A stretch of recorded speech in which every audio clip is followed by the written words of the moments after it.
Now, if I didn't know any better, I'd say that you're looking at running for president. Do it. Do it. Look at me. Do it. I will personally write you a campaign check now on behalf of this country, which does not want you to be president, but which badly wants you to run. I am officially running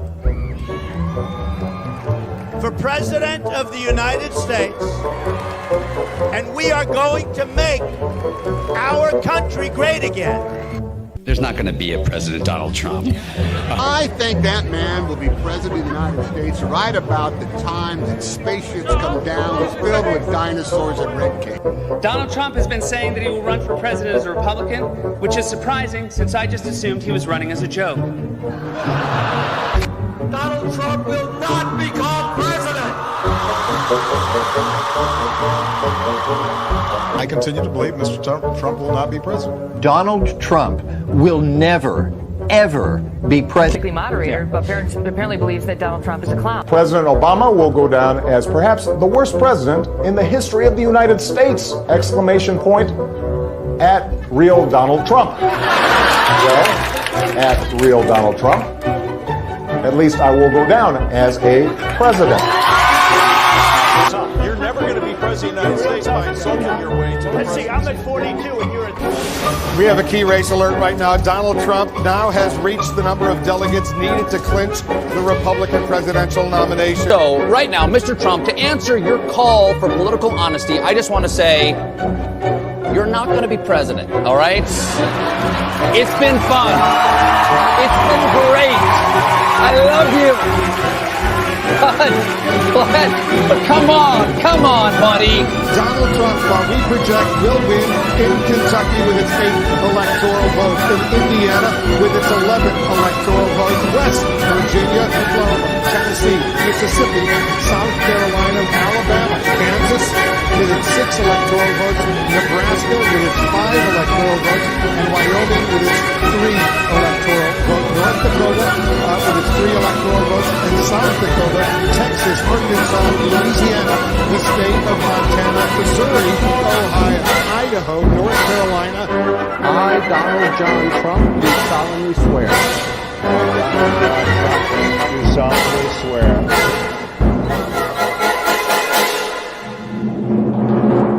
Together, we will make America great again.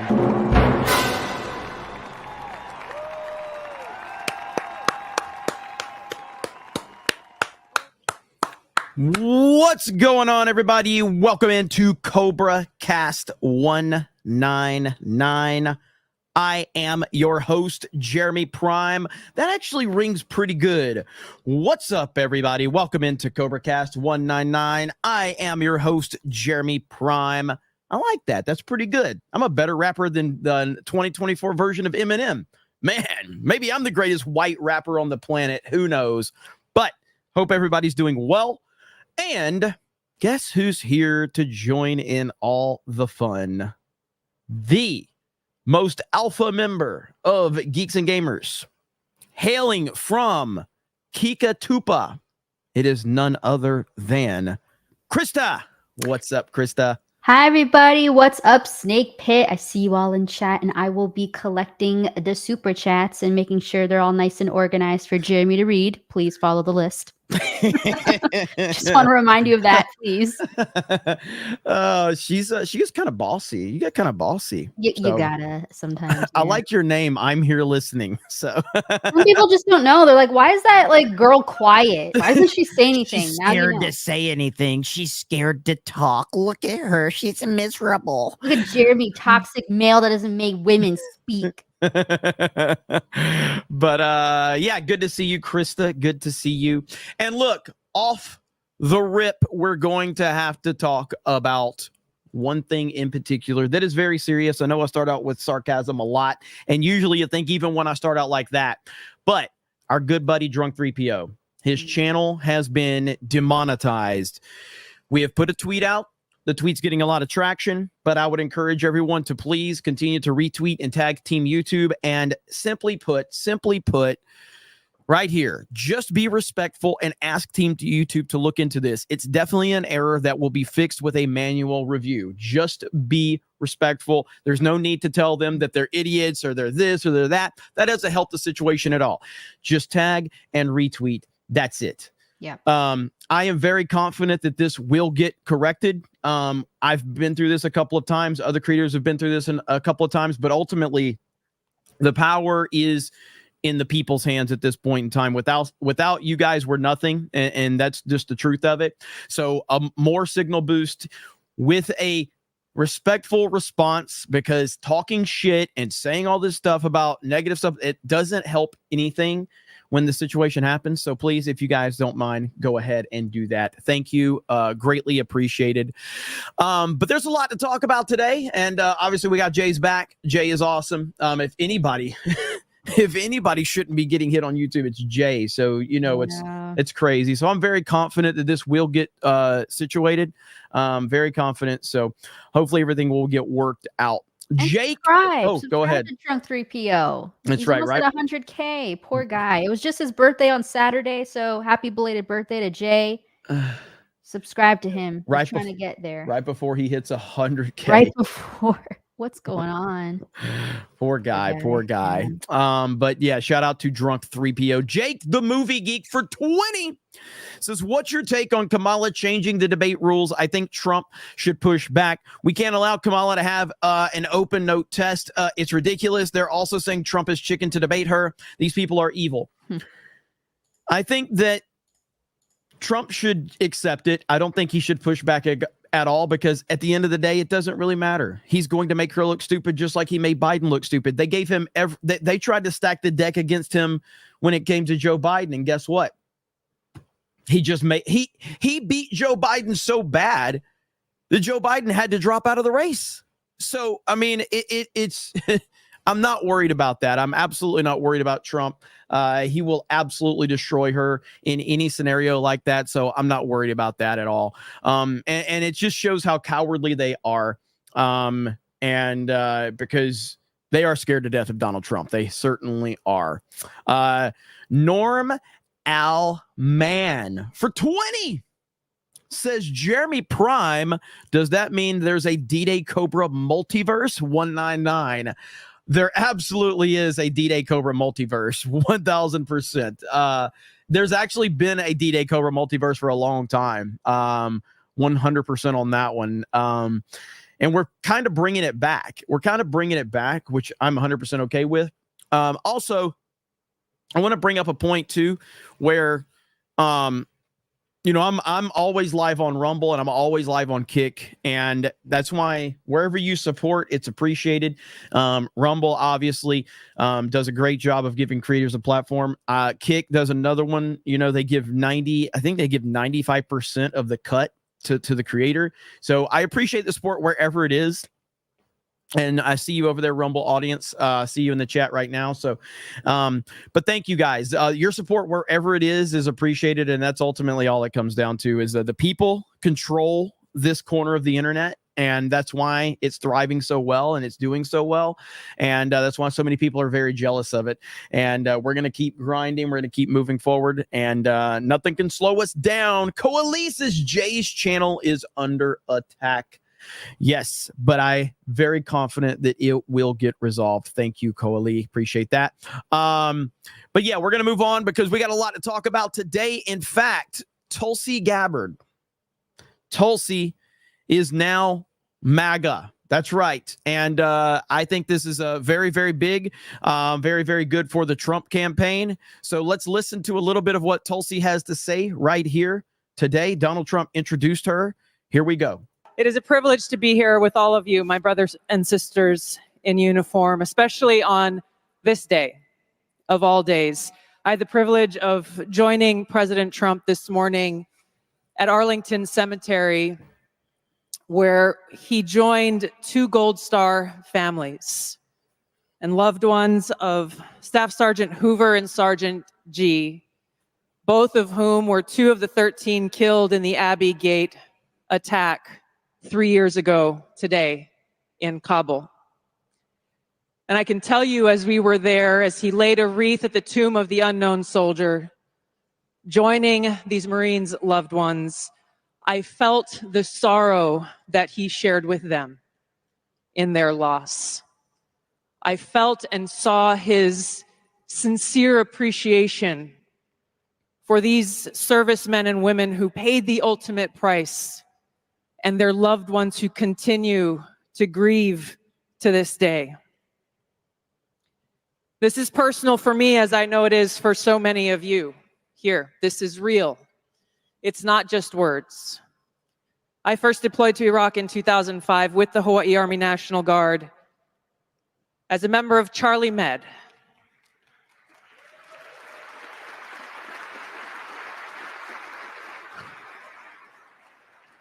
Trump is seriously building the Avengers right now. He really is building the Avengers. And RFK Jr. did an interview with Tucker Carlson that we're going to check out here very soon. By the way, this is going to be we're here for the long haul. Get ready, get comfortable. We're here for the long haul. Ultimately, as much as I would love to play video games tonight, we're probably going to go over. There's not going to be a gaming stream over on Play.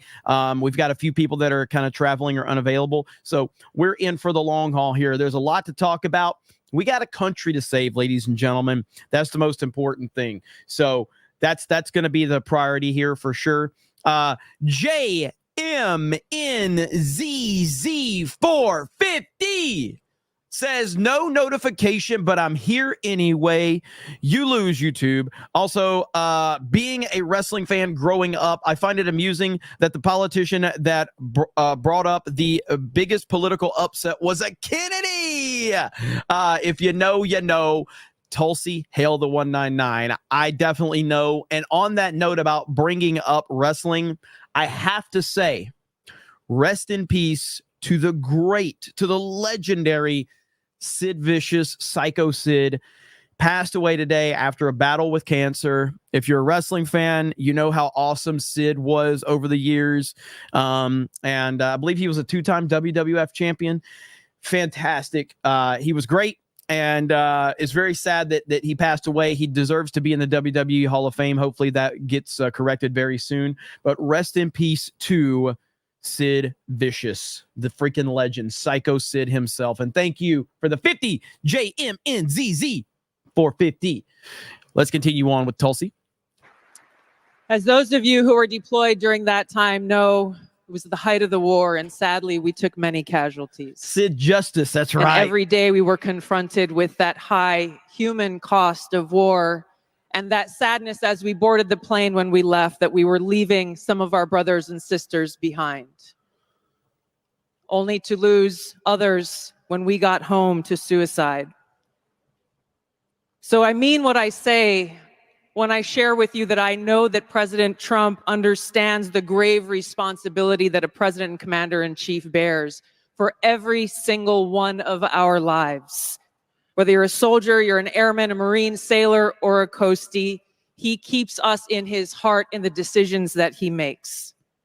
We saw this through his first term in the presidency, when he not only didn't start any new wars, he took action to de-escalate and prevent wars.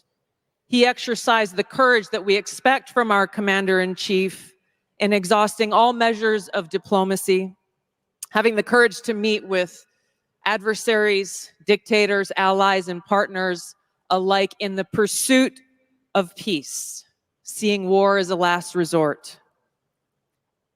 The truth is, as we head towards our decision as a country in November, the same cannot be said about Kamala Harris.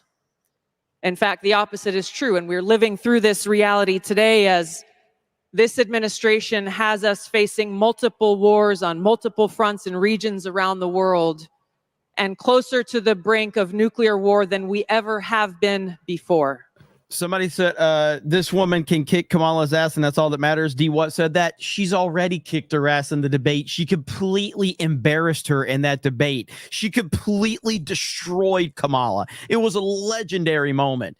And it went mega viral and everyone remembers that. But the Democrats didn't want to support Tulsi because they couldn't control Tulsi like they can Kamala, because Kamala is an idiot who has no opinion on anything. And I think we're giving Kamala Harris too much credit saying that she's a communist. I don't think she knows anything enough to determine what she is. She's a puppet. She literally will do whatever they tell her to do. She doesn't know what she is. She's not focused enough to have any vision whatsoever. She's literally a puppet for the left and Barack Obama. That's all she is. This is one of the main reasons why I'm committed to doing all that I can to send President Trump back to the White House, where he can once again serve us as our commander-in-chief.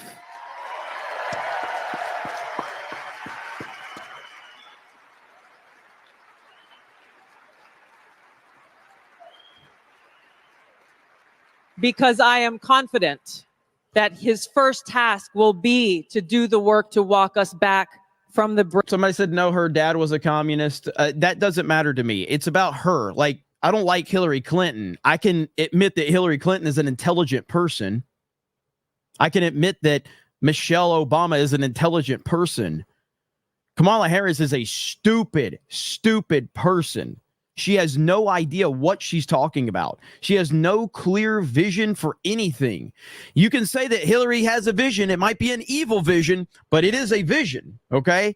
It is a vision, but Kamala Harris is a stupid person. Brink of war. We cannot be prosperous unless we are at peace. And we can't live free as long as we have a government that is retaliating against its political opponents and undermining our civil liberties, weaponizing our very institutions against those they deem as a threat.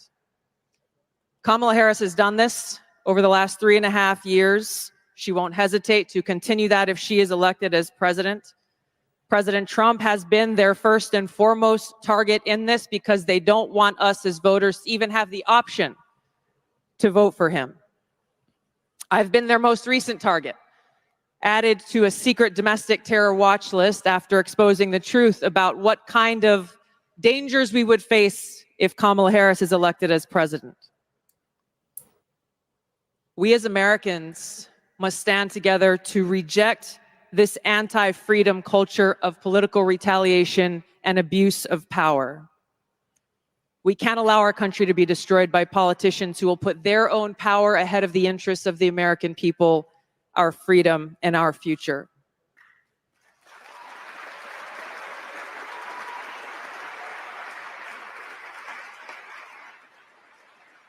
I am proud to stand here before you today, whether you're a Democrat, a Republican, or an independent.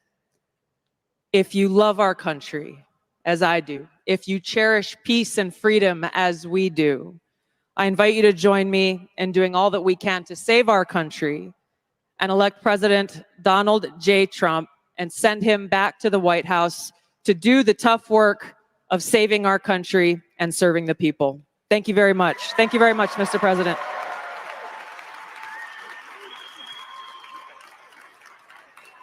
Hell yeah. So, you know, you've got situations where you have prominent Democrats now openly supporting President Trump, yet you've got President Trump dealing with these fucking lunatics, these right-wing lunatics, these pro-lifers that have just lost their minds, and now you've got this whole pro-life movement, and they basically are just trying to sabotage the Trump campaign. So here this is just an example. If you don't stand for pro-life principles, you don't get pro-life votes. So you're going to vote for the Democrats because you don't like that J.D. Vance says that President Trump would veto any abortion ban that came across his desk? Nope. Abortion ban is going to pass in this country. Are you retarded? Holy shit, man. Donald Trump has done more for the pro-life movement than any human being in history. And you're still crying and you're still mad. I am absolutely astonished at this. Trump gets it. It's not a winning issue. It's just not. But these people are going to do everything they can to destroy the Trump momentum and the Trump campaign, and it's driving me absolutely crazy. I'm sick and tired of all of these lunatics. They're absolutely nuts, all of them. So not only does Trump, like I said in my tweet, not only does Trump have to deal with the crazy left, he has to deal with the crazy right as well. And my goodness, man, what a bunch of nut jobs these people are. At the end of the day, my personal opinion on abortion is irrelevant. What is going to get him back in office and what's the most politically convenient play? You're not going to get an abortion ban. You're not going to get a countrywide abortion ban. Not going to happen. So quit thinking that that's a possibility. A lot of these people are the DeSantis weirdos. Like, the DeSantis weirdos are still, like, these people are absolutely fucking retarded. Like, they still are crying thinking that Ron DeSantis should have been the nominee. DeSantis couldn't even, like, he wasn't even compete. He couldn't even beat Nikki fucking Haley. And you wanted him to, he couldn't, he was like, Vivek embarrassed him. Like, holy shit, man, the DeSantis weirdos. And again, I like Ron DeSantis. I think Ron DeSantis is a phenomenal governor. I think he's a fantastic governor. And I put aside my differences because he's endorsed Trump. He showed up at the RNC. He spoke for Trump. He's continued to say little things here and there. I think that Ron DeSantis does not like Donald Trump as a person. But at the end of the day, he's supported Trump, and he's a phenomenal governor of Florida. I'm good with that. But these DeSantis fans they continue to cry and thinking DeSantis has a shot. He doesn't have a shot. Shut the fuck up. My God, man. Unbelievable. Sam says, dude, Jeremy is cutting ties with a chunk of his base. Let me highlight your comment because you're absolutely fucking retarded. Let me highlight your comment. Where did it go? All right. Dude, Jeremy's cutting ties with a chunk of his fan base. Shut the fuck up, Sam. You don't know what the fuck you're talking about. You sit when you pee, okay? You have a mosquito dick, clearly, and you don't understand anything about what I'm talking about. All I care about is Donald Trump getting reelected. I don't give a shit about your fucking feelings. I don't give a shit about pandering to anybody other than Donald Trump supporters or people that are going to listen to reason. I don't give a fuck. I don't care about far right-wing people. I don't care about far left-wing people. I care about people with common fucking sense that care about what's going on. And you can believe in what you want to believe. I don't give a shit.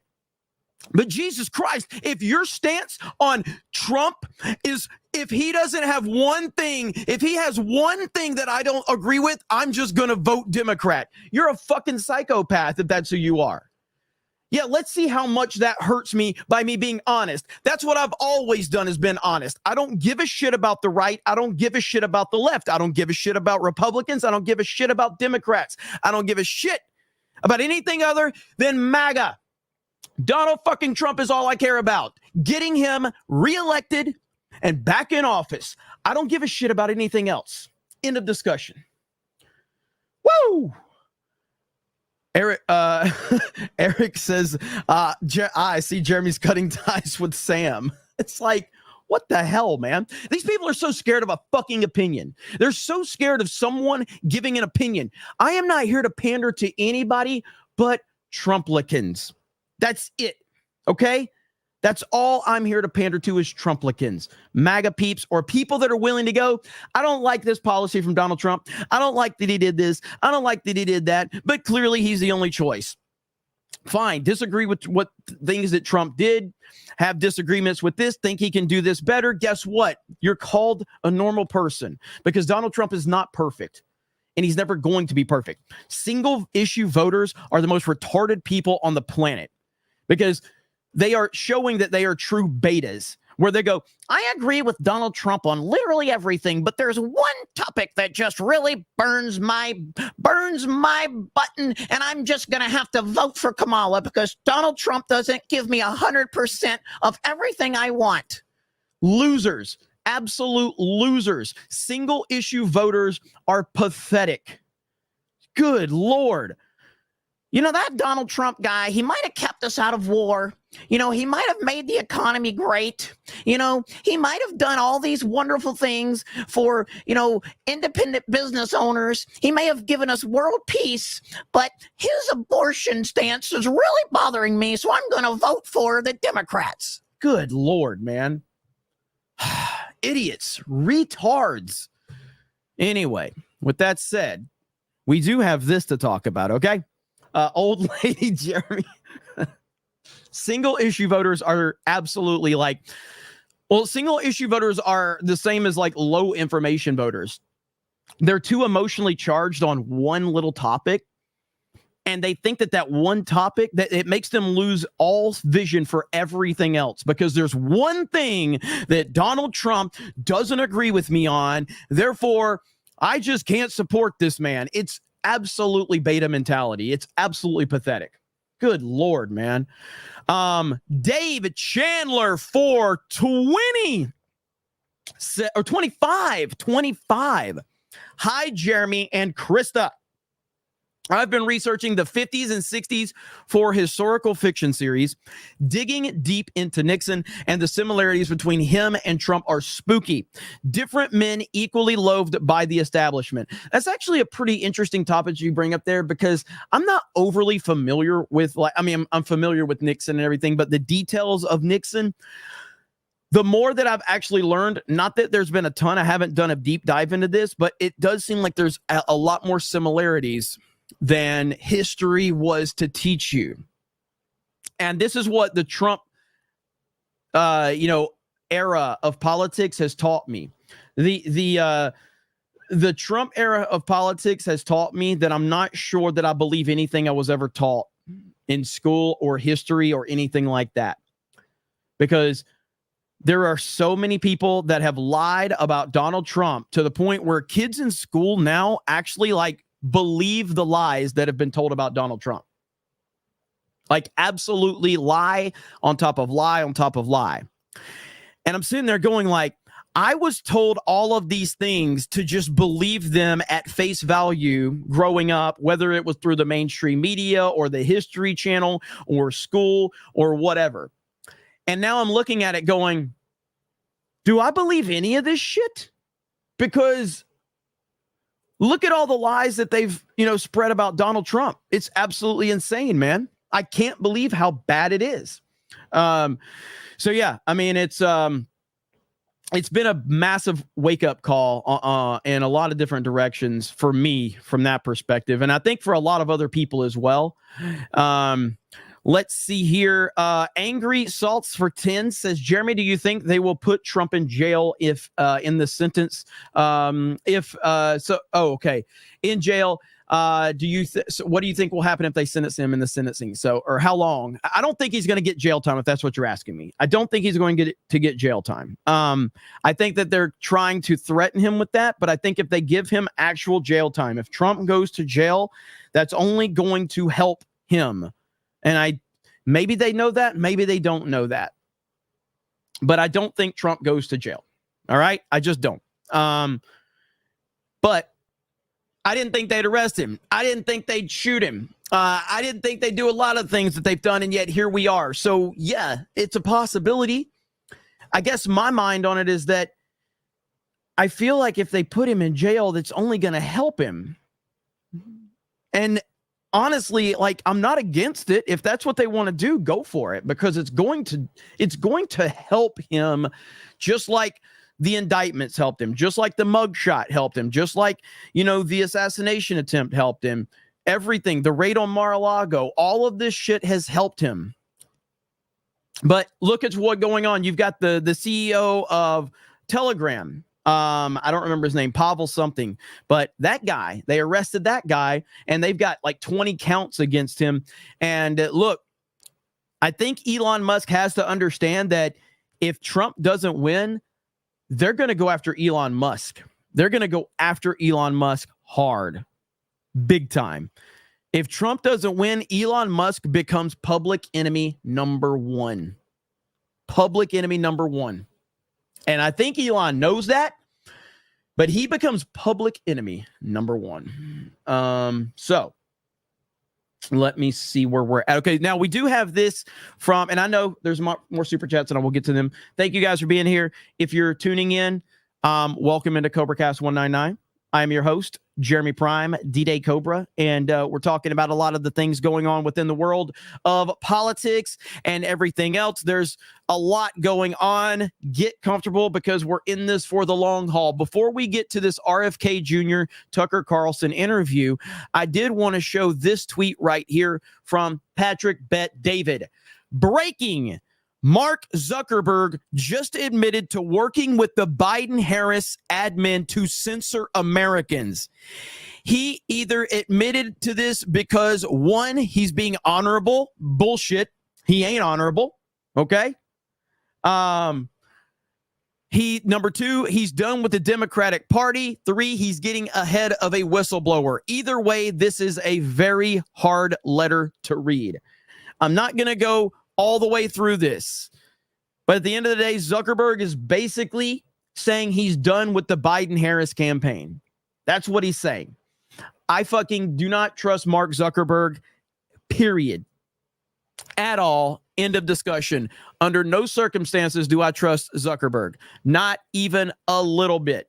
There was another tweet that I wanted to pull up really quick. Let me find it because Zuckerberg is his name is all over the place right now. Here we go. Boom. So Mark Zuckerberg just admitted 3 things. Biden-Harris admin pressured Facebook to censor Americans. Number 2, Facebook censored Americans. Number 3, Facebook throttled the Hunter Biden laptop story. Big win for free speech. Everything seems to be falling apart for the narrative. I think that there's a lot of powerful people that do not want Kamala Harris to win. And I think that they're scared to death. And I say to them, I'm glad you're here right now. You're still a piece of shit. Mark Zuckerberg is an absolute piece of shit. He never gets forgiven. He's just like Chris Cuomo. He never gets forgiven for the things that he's done. Never. Jack Dorsey never gets forgiven for the things that he's done. Never.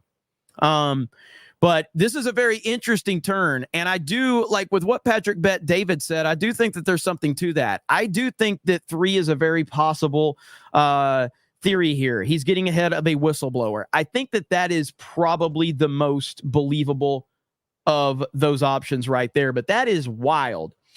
Things are getting crazy, man. And we have to realize what's at stake because the future of this country is certainly at stake. Now we go over to RFK and Tucker Carlson. I have not heard any of this. But Tucker says when Bobby Kennedy endorsed Donald Trump last week, he burned his boats. There's no turning back for him or for American politics. Here's his first interview since that happened. Here we go. If it's going to play. Of course, Twitter is being Twitter. Come on, Twitter. X. I'm sorry, X. The vice presidential nominee is confirmed for a live tour stop in Hershey, Pennsylvania next month. Tickets are on sale at tuckercarlson.com. We hope to see you there. We'll be in cities all across the country starting next week. But first, our interview with Bobby Kennedy Jr., his first since endorsing Donald Trump on Friday. Here it is.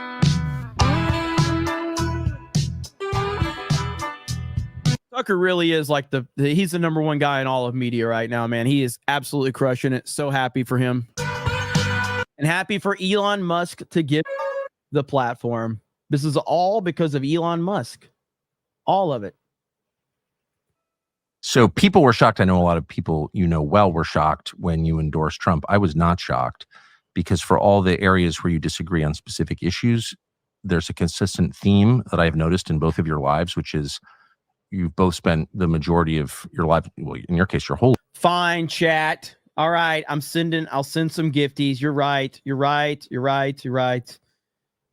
I'm not doing this all night. This is a one and done. Okay. So there, I'm sending some gifties right now. Okay. Here, take the gifted memberships for me calling X Twitter. Okay. Here we go. Hang on. I'm working on it. Here we go. All right. There we go. All right. Gifted memberships. Hey, Trump is back. Okay. Trump is on X. And he is throwing the mean tweets out, and it's a beautiful thing. Life in the American ruling class, and both of you decided that it was corrupt and that you were going to say so out loud at great risk to both of you. And so it was probably just a matter of time before you aligned in some way. Is that how you see it? Yeah, I mean, I think there's been a bunch of realignments, political realignments, about 4 or 5 throughout American history. And I think we're going through one right now with the Democratic Party and with both political parties really changing in this very dramatic way. And you and I talked earlier about the transformation of the Republican Party into the party of environmentalism. Yes. And, the Democratic Party has one environmental issue, which is this carbon orthodoxy, which ends up benefiting, the oil companies and BlackRock and Goldman Sachs with offshore wind and carbon capture, $100 billion carbon capture projects, which is part of just the strip mining in the middle. So for those asking, yes, RFK, it's tough to listen to him. He's got something wrong with his vocals. I'm not really sure. No, he's not dying. He's actually a very healthy guy for his age. But it's tough to listen to him. And it's the only issue you can talk about in the Democratic Party. I got into the environmental movement to do habitat protection, to do wildlife conservation, exactly, to get toxics out of our kids. Amen. And none of these are issues that the party itself, Democrats care about them, but the party itself doesn't. But there's been these big, profound realignments, and it's not only on that issue. It's really the domination of this corrupt merger of state and corporate power that is happening in Washington, D.C. now, where our democracy has really been subverted by the industries that have taken over the regulatory agencies, and they transformed them into sock puppets for corporate profit taking. And basically wholly owned subsidiaries of the industries they're supposed to regulate. And the Democrats, for a variety of reasons, and I watched it happen over many, many years, have clung to this illusion of these democratic institutions that there is still. All right, I do want to kind of because I thought they were talking about the Trump endorsement earlier on, but I'm looking at the timestamps now. So RFK meeting with Trump at 42:20. So we're going to skip to 42:20, and I want to hear that part. Campaign. And it's like a supervillain. And I'm not complaining because that's just, I knew what I was getting into. But anyway, the idea that, I had these meetings with President Trump, and they were partly because of you. You were the one who, Callie Means called me about, I'd say 3 hours after President Trump was shot. Callie Means called, although it doesn't seem possible because, but I think it was only 3 hours after his shooting. And it was Saturday night. Yeah, Saturday night. And Callie Means said to me, he told me, Callie had been advising me for a long time and my campaign. He told me that night, I've been advising President Trump, which delighted me because I thought, oh my gosh, there's another candidate beside me that is listening to the truth. And he said that there was interest in the Trump campaign by the president of including me. Then he talked about vice president, which I wasn't interested in. Wow. But he said, that's not from Trump, but the person he's talking about brought up vice president. Could you imagine an RFK Trump? I'm glad that didn't happen, by the way. I would not want RFK as vice president. Would not want that at all. Would not want that. Absolutely not. And, would you be interested in talking with with President Trump? And I said, I don't think so. And part of this was I just thought it was a non-starter with Cheryl. And I called Cheryl up, and she said to me, you should hear them out.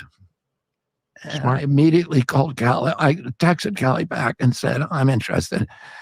And then I got a text from you. And you and I have each other's cell phones. And you had an unknown cell phone number which you had linked me into, which was President Trump's number. And you said, he's waiting for your call. And so I called him that night. I had a great conversation with him. And then he asked, well, we decided to talk. And I met him the next day. He was at that point at Bedminster, which is his golf course and home in New Jersey. And he'd driven there from Butler, where he had been shot. And then I went to, and so I flew out to Minneapolis the next day. And I had probably a 2-hour meeting with him and Amaryllis, who's my daughter-in-law, who is running my campaign, the smartest person I've ever met, and Cheryl and Susie Wiles. And it was a really interesting meeting because he was so open about first of all, not liking the neocons. Yeah. And, I never imagined that because for me, he was the guy who brought John Bolton and Mike Pompeo into office. And, but he was really disillusioned with them, to say the least, And then, he was deeply interested and well-informed, as he is on any, as much as he is on any subject, about what's happening to our kids, chronic disease. And then he was absolutely adamant about stopping the censorship and making sure that we had free speech. And so we talked a little then and didn't really come to any, talked about the possibility of working together. After that, but then we put it on hold. They wanted me to do something at the convention. I said, no, I'm not going to do that. And we still, at that point, there was still a chance that I could get into the debate. That chance was diminishing. And because I was not allowed on any media, and because, my only chance of winning the election, I believe I would have won if I had gotten on a debate stage. But my only chance was to get on. Listen, I appreciate what RFK Jr. is doing. I appreciate what he's doing for President Trump. I'm very happy that he's involved with the Trump campaign. This dude's living in a fantasy land if he thinks, and I'm just being real, with that voice, you ain't going nowhere, bro. Nobody's listening to that shit on a mass level. They're just not going to do it. And then you add the policies into it and all of that, but no, you aren't winning anything on the debate stage. And that possibility was vanishing. And so I was looking at kind of my options. I then contacted Harris's campaign because I thought I should talk to them and see if they're interested in any of these issues, which I suspected they were not, because Kamala then was still an empty slate. Dubs said, stop ripping his voice. You're better than that. Well, first of all, I'm not better than that. I'm an absolute grifting piece of shit YouTube loser. Okay. But with that said, I'm not ragging on his voice on this particular stance. I'm making a factual statement that I'm not saying that it's the right thing or the wrong thing. It's the truth. His voice is not going to allow him to transcend in the political arena. That is not how politics works. It's literally a popularity contest in a lot of ways. You have to be a charismatic, person that can connect with people on another level. So I'm just speaking the truth on that. It's not to take a shot at the guy. It's just the truth of the matter. Kamala, excuse me, was an empty slate. So, she's pronounced it both ways herself, so it's okay. I want to respect people and give them, yes. So I reached out to her, and I reached out through a number of people, including some relatives of mine who are very, very close. to her personally and to the Democratic Party, and they just said, that's a non-starter.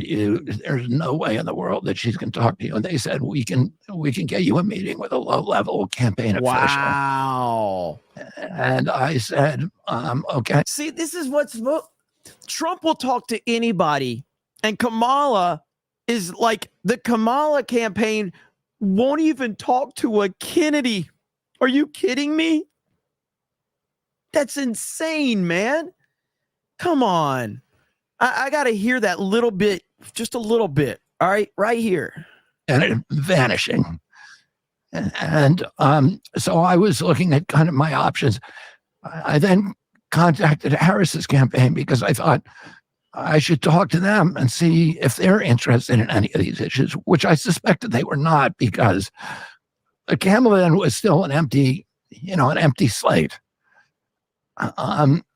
Kamala, excuse me, was an empty slate. So, she's pronounced it both ways herself, so it's okay. I want to respect people and give them, yes. So I reached out to her, and I reached out through a number of people, including some relatives of mine who are very, very close to her personally and to the Democratic Party. And they just said, that's a non-starter. There's no way in the world that she's going to talk to you. And they said, we can get you a meeting with a low-level campaign official. God, that's amazing, dude. That is amazing. So here you have a Kennedy, a very prominent Kennedy, who wants to meet. And they were like, nah, we're not really interested in that. Not really a big deal. You're not really on our level. That is phenomenal. Holy shit. And I said, okay, I'm not interested in that. Why wouldn't, it's interesting. Why wouldn't Kamala Harris meet with you? Maybe the same reason that she hasn't given an interview. I think it seems to me that there's a lot of handlers involved, and even when you talk to Democrats about, do you really think it's a good idea to be electing somebody who cannot give an interview? They say, well, you're not electing her, you're electing the people around her. You're electing the apparatus. And the apparatus I don't have any faith in. It's an apparatus running that are neocons, like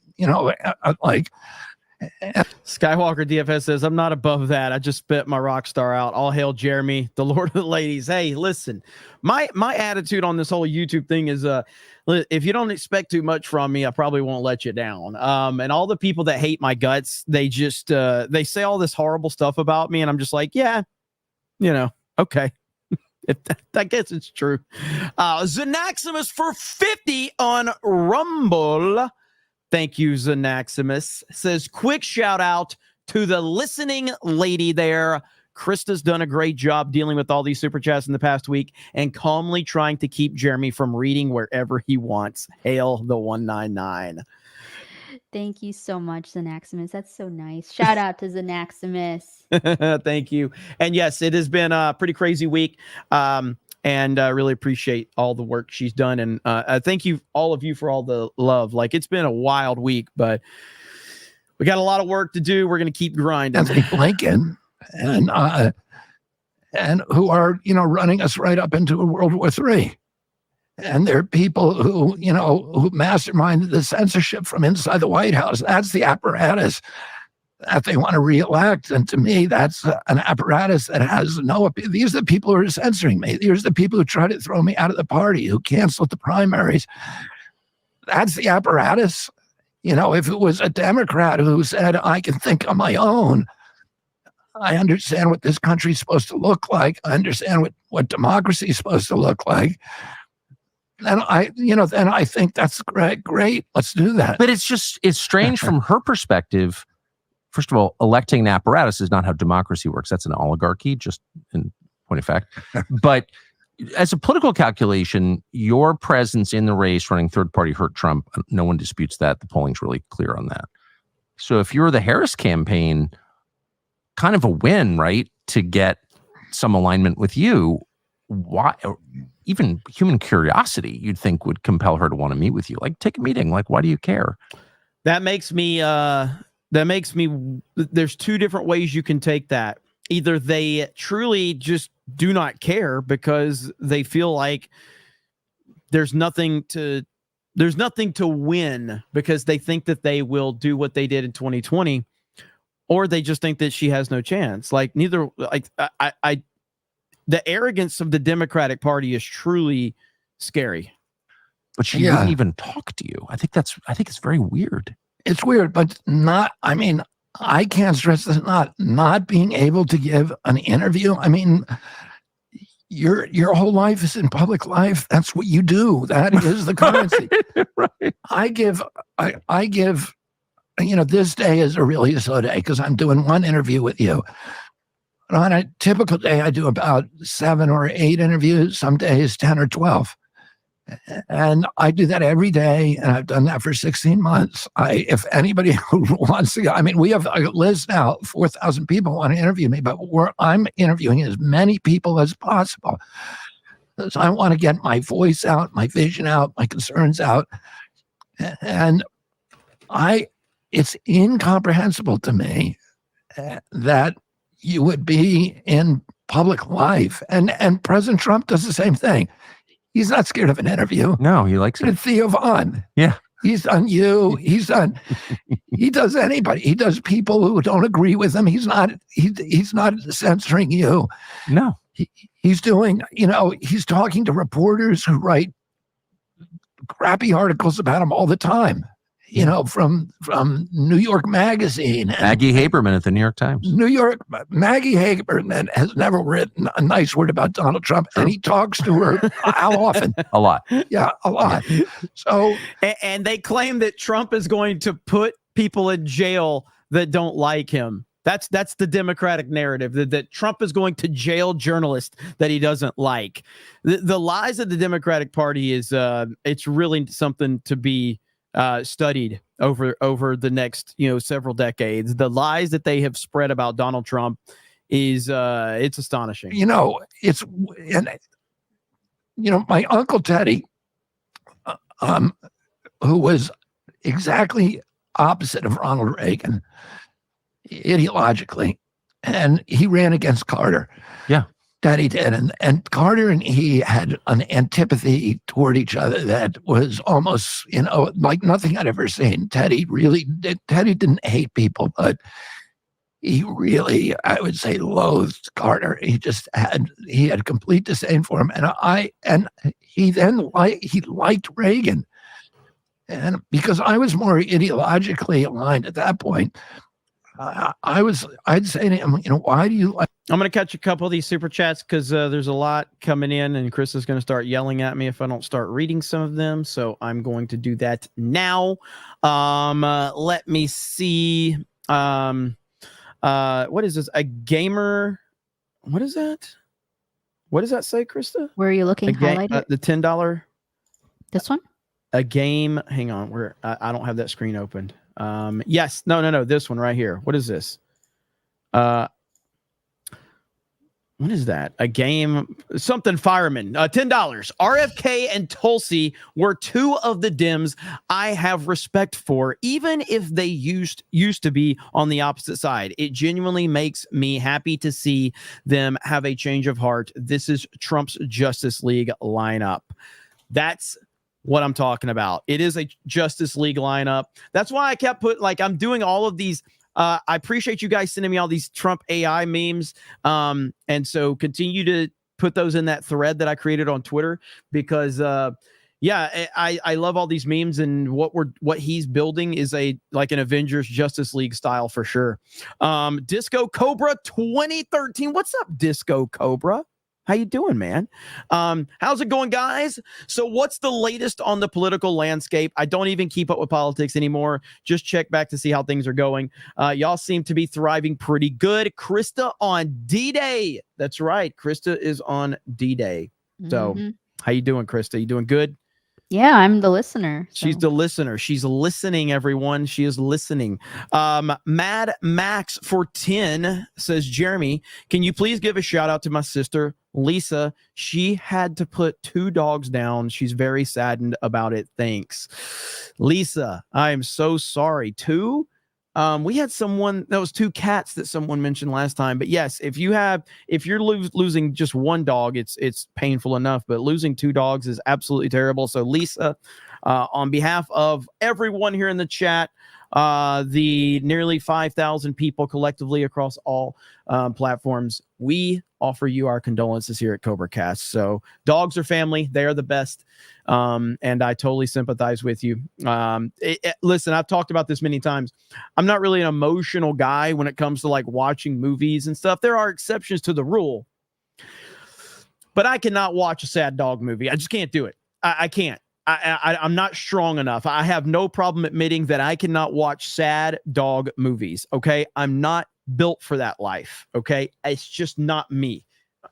Even Homeward Bound is tough for me to get through. And I love that movie, but that one's not technically sad like some of these other ones. I just can't deal with sad dog movies. I can't do it. It's just not, I'm not built for that life. Okay. I'm just not.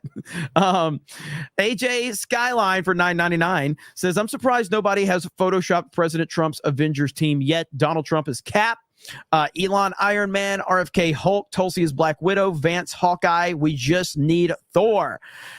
Yeah. Who would be Thor in that equation? That's a good one right there. Who would that be? I saw Dave Chandler. Didn't he drop a 20? Are we missing that one? There's another one I thought that Dave Chandler just dropped. If I'm wrong about that.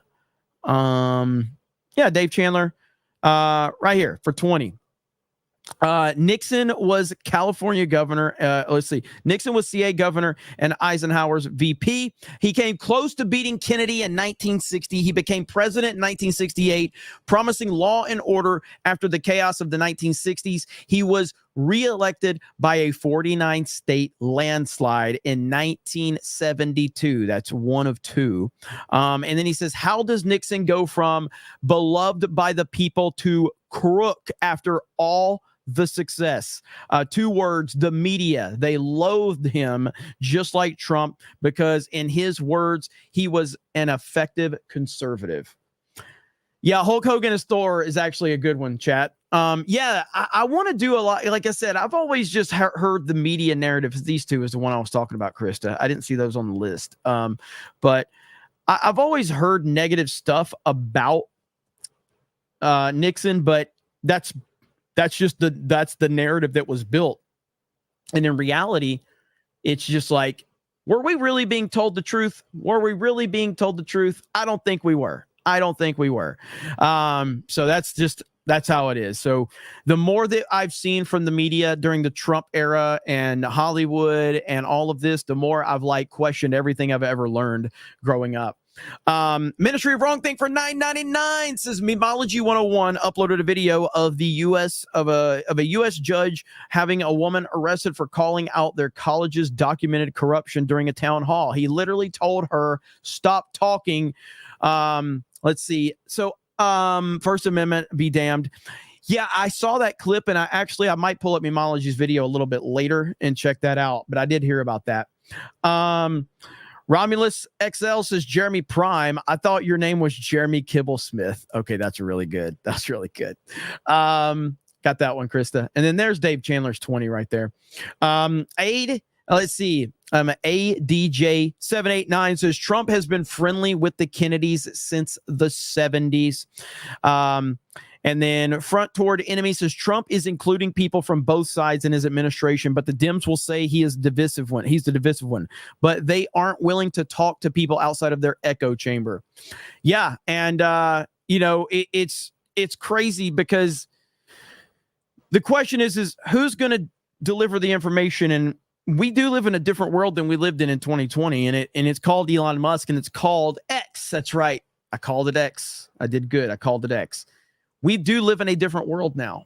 Think about it. Think about the landscape and how much it's changed since 2020. I often bring this up, but it's important to repeat where we were in 2020 and into 2021 and all the bullshit that happened. And Twitter was a political propaganda machine for the Democrats. Under Jack Dorsey, Twitter was a Democratic machine. And yes, I can call it Twitter then because that's what it was. Jack Dorsey had Twitter and it belonged to the Democrats, and it was a Democratic propaganda machine. Thankfully, this young man named Elon Musk decides to drop $44 billion and purchase Twitter, and has now completely transformed it. And it is now the town square, and it's called X. And Donald Trump is now back calling Tim Walz Tampon Tim on X. And it's glorious to see. Mean tweets are back. So the landscape has changed so much. Now you have Mark Zuckerberg even calling out the Democratic Party. You got RFK joining the Trump campaign. You got Tulsi Gabbard joining the Trump campaign. You already have Elon Musk that has joined the Trump campaign. There's literally no way that in a free and fair election that Donald Trump loses. In fact, I think in a free and fair election, I think Donald Trump is going to be rivaling that Reagan landslide that we saw. But unfortunately, the Democrats have too much power and influence for something like that to happen. Like Reagan, and he said, because even though I don't agree with anything he said, he was able to invigorate our country. He was able to inspire people. He got people excited about his vision and proud to be Americans.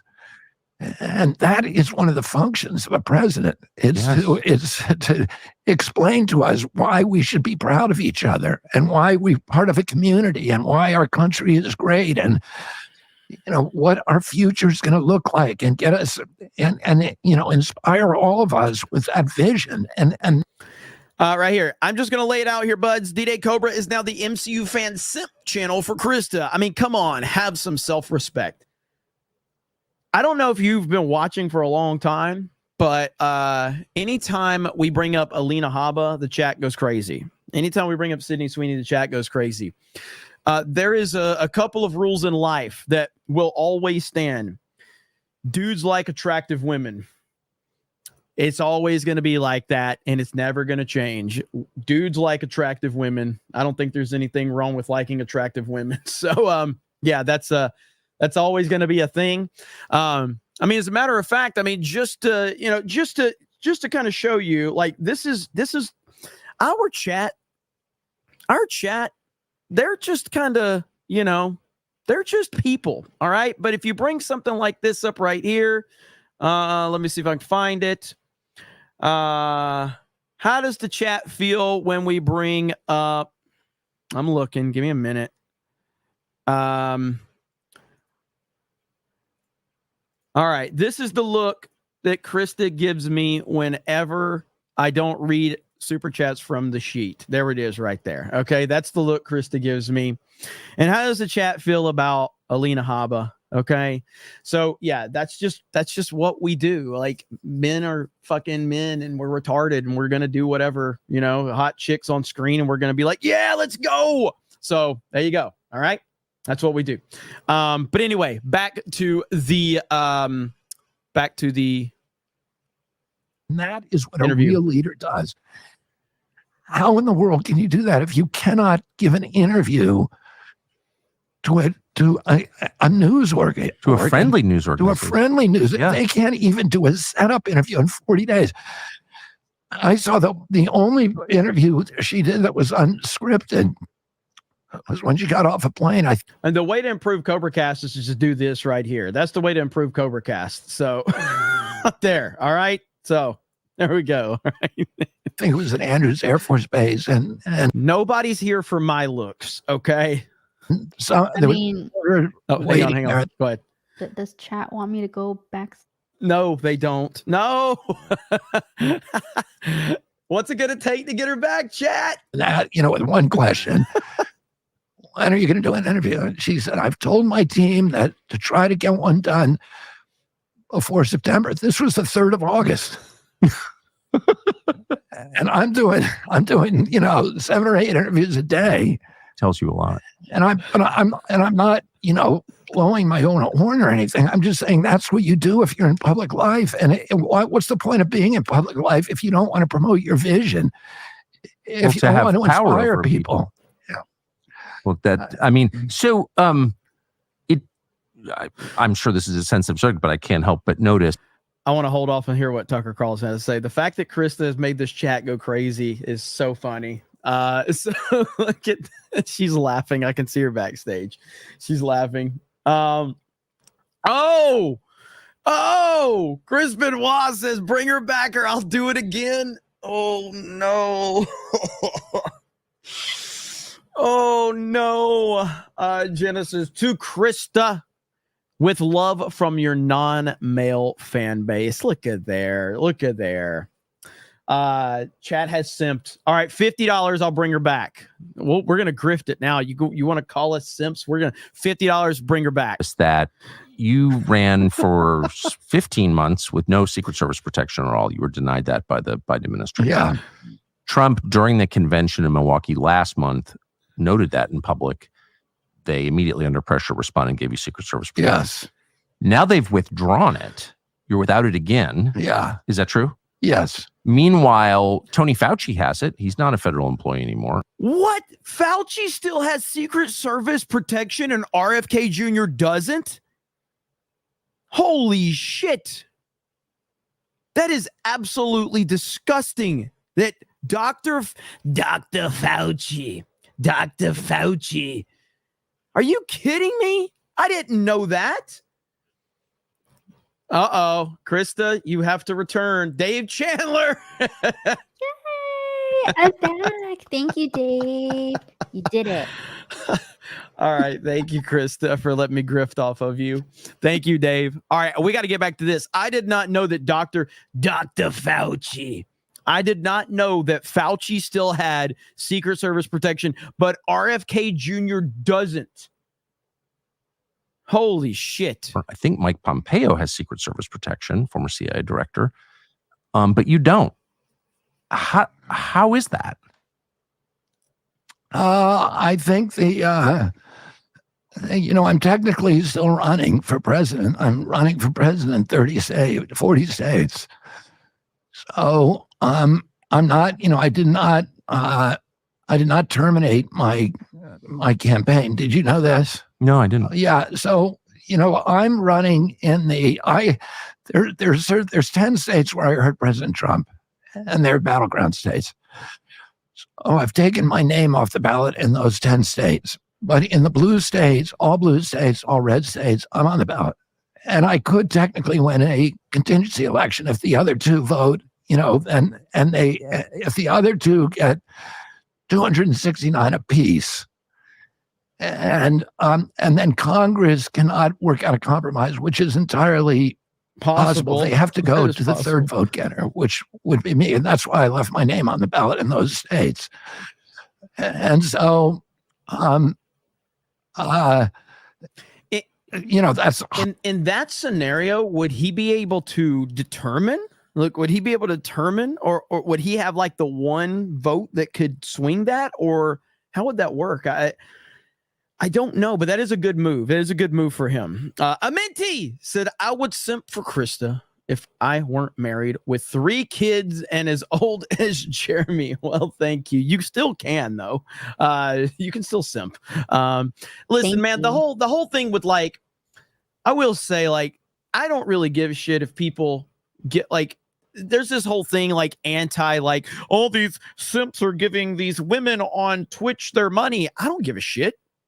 Make your money how you want to make your money. I don't care. I wish the platform would be fair to everyone, though. The platform, like Twitch, will ban someone for misgendering, yet they're allowing Amaranth to just literally do, nearly porn on their platform. And that's okay, but they ban people for misgendering someone or for having a political opinion. That's my bigger problem. I don't care what people do. I don't care what people spend their money on. I don't give a shit. Not my business. And to care what people are doing with their time and money is kind of fucking gay. I don't care what people are doing with their time and money. I care what the platform is. If the platform is being fair by, by carrying out their rules properly. I want things to be fair, and I want people to do whatever the fuck they want within reason, as long as they're not breaking the law or hurting someone else. That's it. If you want to pay some chick on Twitch to shake her ass so you can jerk off, what business is it of mine? I don't give a shit. I think it's kind of gay to worry about what other people are doing with their time and their money. Highly unlikely to happen, but it has happened twice before in American history. And actually, in our polling now shows them at exactly 269 to 269. So it is possible that it would happen in this campaign. We worked this out with the Trump campaign. They only wanted us off in 10 states. That's the states we heard them. In the other states, people can vote for me, and they're not going to hurt their candidate. They can vote for me, even if they like Vice President Harris, and without hurting her, and they can vote for me if they like President Trump without hurting him, because we already know what's going to happen in those states. Yes. So all the more reason that you should have what Tony Fauci has and what Mike Pompeo has, and a lot of other, by the way, non-current federal employees have, which is government bodyguards, but they withdrew them immediately from you. So what's the message of that? I see you, Jenna. I knew Jeremy was going to get on a pedestal of ranting over this, but he will certainly tell you how to vote, because voting does affect me. People voting and how they vote and voting for Democrats does affect me currently. And I know you're not, Jenna, you're a huge supporter of the channel. Like, the Biden inflation has completely affected how I have to run my business. Completely affected it. Running like people voting 100% has an effect on me, has an effect on you, and has effect on everyone else. Like, Democrats being in office is detrimental to my future and your future, 1,000%. Some guy sending Amaranth $100 so he can jerk off has no effect on me. It will not affect my day at all. Don't care. Doesn't matter. But yeah, Democrats being in power has a big effect on me. Well, the message, I think, is a bad message, which is that our federal enforcement agencies have been weaponized against the American people. I mean, again, weaponized politically, not against the American people, but politically. When my father took office in the Justice Department, and my father was appointed a U.S. Attorney General in 1961 by my... Dude, you guys that look at here. So where's it at? Slaglust is obsessed with Eric July. Like, he's obsessed with Eric July because I guess he's told by someone to be mad at Eric July. But like, what the fuck's Eric July got to do with any fucking thing I'm talking about here? Because Ripa's my friend and he's made it clear that he has a stance on voting. Yeah, Ripa is not like on the fence. I can't fucking like...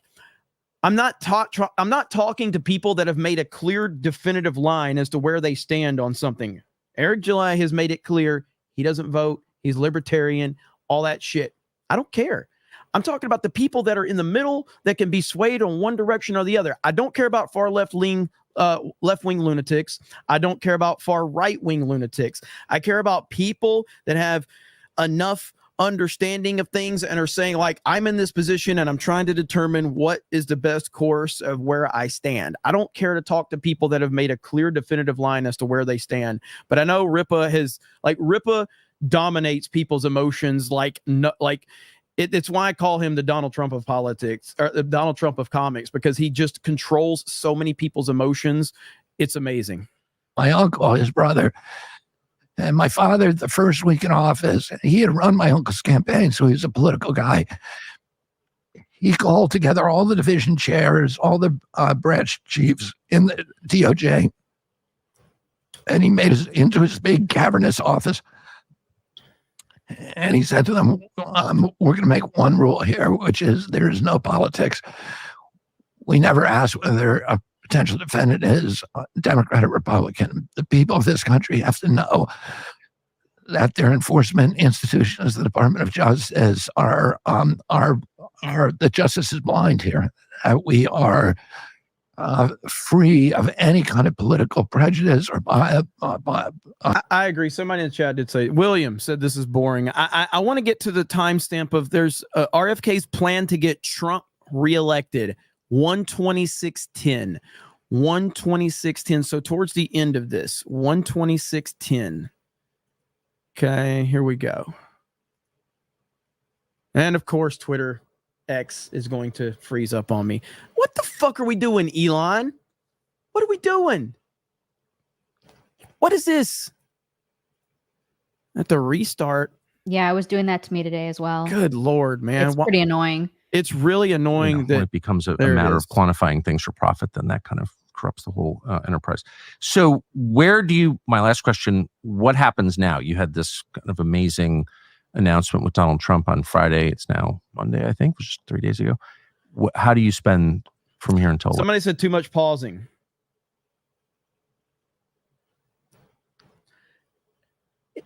Do you not understand that the video in its entirety is available for you to watch without me pausing it? I know, like, it's a crazy concept. The video is right there on the internet for you to go watch. And you're mad because I'm pausing it.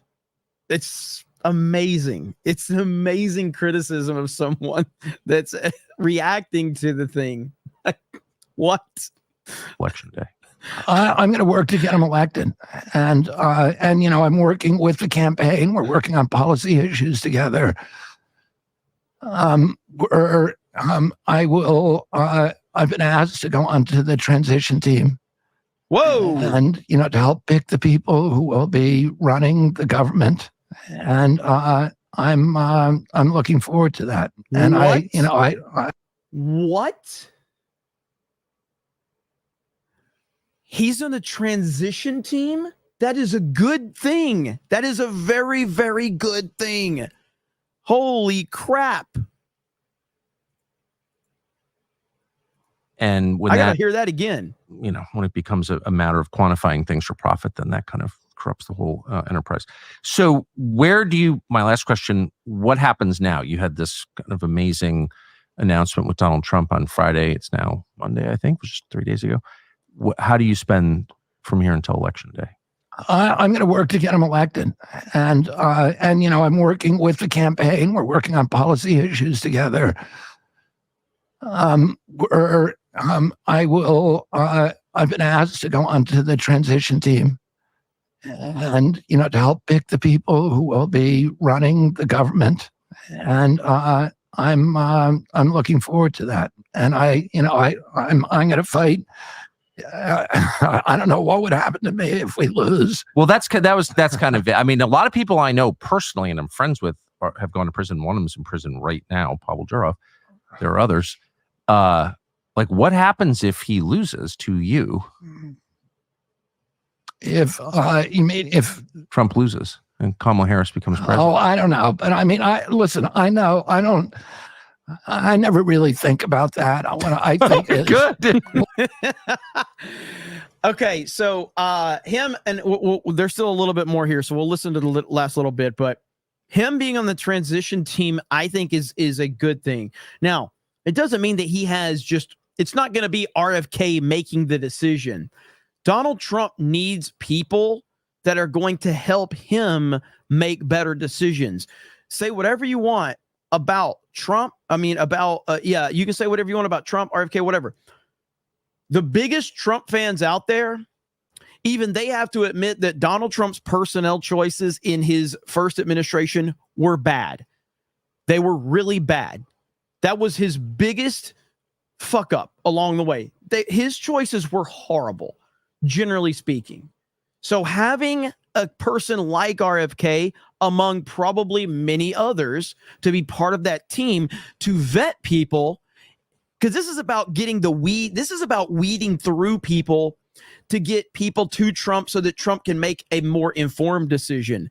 I think that's a good thing. What I think is, okay, here's what I got to do today. And, get up every day and say, reporting for duty, sir, and then go do that. And, nothing's a crisis. Everything's a task, right? And so that's what I'm going to be, kind of a happy warrior. I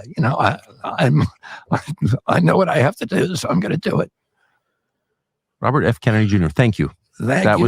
So there you go. We weren't going to do the whole thing, but if you do want to see that, Tucker Carlson has the timestamps right here on his Twitter account, and you have the whole breakdown right there, so you can go check that whole thing out. But RFK, Tulsi Gabbard being involved, man. You got a lot of good stuff going on in the Trump campaign. I want to switch gears because this right here happened. Breaking 911 must have hired a person with pronouns in their bio to make this post right here because Jesse Waters is under fire. That's right. Jesse Waters is under fire. Okay. What did Jesse Waters say that was so bad? And again, look at the headline. Jesse Waters is garbage. So is Fox News Channel. Well, Fox News Channel is pretty garbage. So I'm not going to disagree with you on that. But what did Jesse Waters say that was so horrible? This is where the president has his most impact. Oh my God. Can't even hear it. Can you guys even hear this?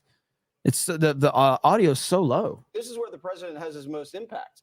You have a lot of room to maneuver there as commander-in-chief. We don't know who she is. We don't know what she believes. She's going to get paralyzed in the Situation Room while the generals have their way with her. Right now, Jesse, Jesse, I don't like that. Figuratively, again. He said she's going to get paralyzed in the Situation Room. Talking about Kamala Harris. He said she's going to get paralyzed in the Situation Room and the generals are going to have their way with her. All right. Now, that could apply to anybody, man or woman, but they're trying, and even the people on this panel are getting fake offended over it. Even the people on the panel are getting fake offended over it. Here we go. Right now, Jesse, Jesse, I don't like that. Figuratively, Take again. it back. Have their way with her. Control her. Not in a sexual way. This is what. I mean, come on, man. Like, you want to claim that women can be in power, and then a male news anchor can't even make a statement. It's absolutely ridiculous. Let me see if I can find a better clip of that so you guys can hear that. Let's see. So it's Jesse Waters. Let's see. I want to get if there's better audio out there to see. Right here. Boom, boom. Is this going to have better audio? Yeah, the audio just really sucked on that. It doesn't. None of these clips have any audio. All right, here we go. I got it. I think this is it right here. August 26th, right? Okay. Switching over. The two. And let's talk about foreign policy. What is her foreign policy? And this is where the president has his most impact. You have a lot of room to maneuver there as commander-in-chief. We don't know who she is. We don't know what she believes. She's going to get paralyzed in the Situation Room while the generals have their way with her. Right now, Jesse, I don't like that. Figuratively, Take again. it back. Have their way with her. Control her. Not in a sexual way. You're now having F-16s getting sent over to Ukraine, and Ukraine's actually now invading Russia, and you're going to have her as commander-in-chief? That's nuts. Trump lays the... I can't believe that there's anybody pretending to be offended over this. Good Lord, man. Like, it makes complete sense when you're actually talking about Kamala Harris and how stupid she is, because she is a very stupid person. Is she stupid because she's a woman? No. Is she stupid because she's stupid? Yes. That's the bottom line there. This is not a big deal. But yet here we are. Also, you get what you deserve, John Cena. Rolling Stone has put out a hit piece on John Cena and X because he allegedly followed a white nationalist. The thing is, John Cena follows nearly 500,000 people. John China getting called out. You deserve it, John Cena. You deserve it because you pandered all those years ago. I remember that. I think John Cena follows me. Does John Cena follow me? Let me look that up and see if John Cena follows me. He did for a long time. He follows everybody. John, let's see if John Cena follows me. He does. John Cena follows me. I don't even follow him, and he follows me. Look at this. He follows nearly 900,000 people. He follows nearly 900,000 people. So Rolling Stone is apparently writing hit pieces on John Cena because he follows I don't know who the white nationalist is apparently that he follows. Let's see. The actor and wrestler has the hashtag Rise Above Hate on his profile, but his feed features toxic influencers. Oh my God. How pathetic is that? So there we go. I mean, hey, it must be you. Maybe it's me. Maybe I'm the white supremacist that has gotten him in so much trouble. Who knows? But I don't even know why he would follow me, because you would think he would only follow people that follow him. But the fact that he follows me and I don't follow him back is kind of strange. But hey, it is what it is. Now, another piece of news is special counsel Jack Smith just filed an appeal asking the federal court to reinstate the classified documents case against President Trump. Yes, Jack Smith he's begging for this to be reinstated. He's begging. He's trying to do all he can. He is an absolute filth. He is an absolute scum, an absolutely terrible person. And so watching him squirm and whine and cry and trying to, like, Trump is so mean to me. Yeah, fucking pathetic. We've got this one right here. And I know you guys probably heard this story, but you talk about your all-time backfires. Foo Fighters said, let us be clear. Because this account says, hey, Foo Fighters, did you let Trump use My Hero to welcome RFK Jr. on stage? And they said, no, let us be clear. And then you had a report that said Trump properly licensed Foo Fighters song at rally with RFK Jr. Let's go. Another Trump dub. Okay.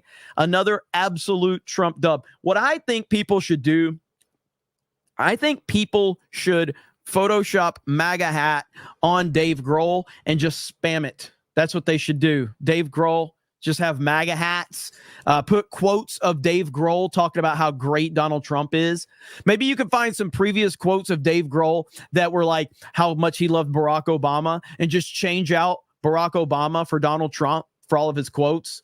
What a fucking soy boy, like a pathetic soy boy. And so I love seeing that one backfire on them. He would hate the idea.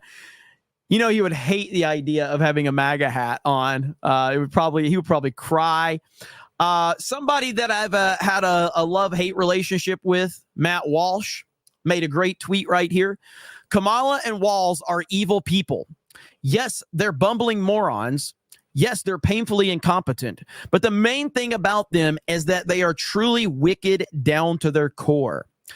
This is the most morally debased presidential ticket of all time. Maybe second only to Hillary. Maybe. I agree completely. Everything Matt Walsh said right there, I agree completely. Like he knocked it out of the park right there. So it is what it is. I'm glad that he said it, and more people need to start realizing that. This is a bad situation, man. You can't oversell how bad of a ticket that this is on the Democratic side. You really can't. Now, Trump did another interview today. I'm not going to go through that whole interview, but right here, he did debunk the suckers and losers hoax on one of the largest veterans podcasts in the country. Jack Posobiec says right here. Supposedly, you calling wounded veterans that have been shot or wounded suckers and losers. Yeah, a made-up story. It was made up by a magazine. And I think it was The Atlantic, which is a radical left magazine. And as soon as I heard it, I said, that's a terrible thing, and you don't get rid of it. They make these things and they just use it. The opposing side, they know it's false. I had 26 people that said that never happened. Who would say it? Who would say it? Nobody would say it. A stupid person or a person that's mentally ill. supposedly So- you calling. Yeah, and I mean that's been one that they've been running with for a long time. They've been running with that narrative for a long time, and I'm glad that Trump has already debunked that 1,000 times. So hopefully, he'll make some headway on that one. But the same stupid people that have believed it the whole time are going to continue to believe in it. So he is debunked that more times than I can count. When was this? Oh, was this today? Oh, okay. Here is this. I don't know if this was today or not, but President Trump surprised his campaign in Detroit with pizza.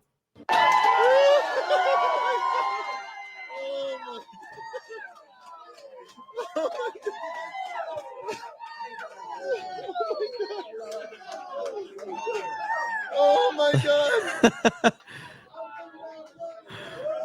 Thank you.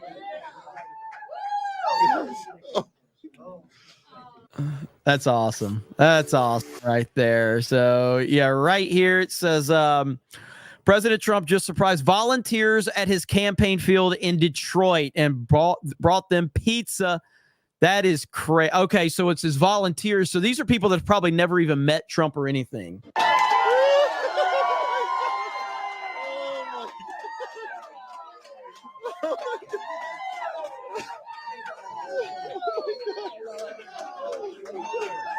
Oh my God.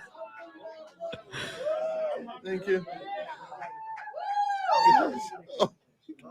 That's awesome right there. That's good stuff. That's good stuff. They all loved President Trump back in the day until, of course, he became a Republican. And then, they had to turn on him. And on that point, I want to play this clip from someone that was at the Democratic National Convention, basically calling Donald Trump a racist and saying that a Trump presidency would bring back all this racism and all this other nonsense. But the reality of it is this is what Oprah thought of President Trump back in the day. Let's listen to how Oprah talks about President Trump in this interview.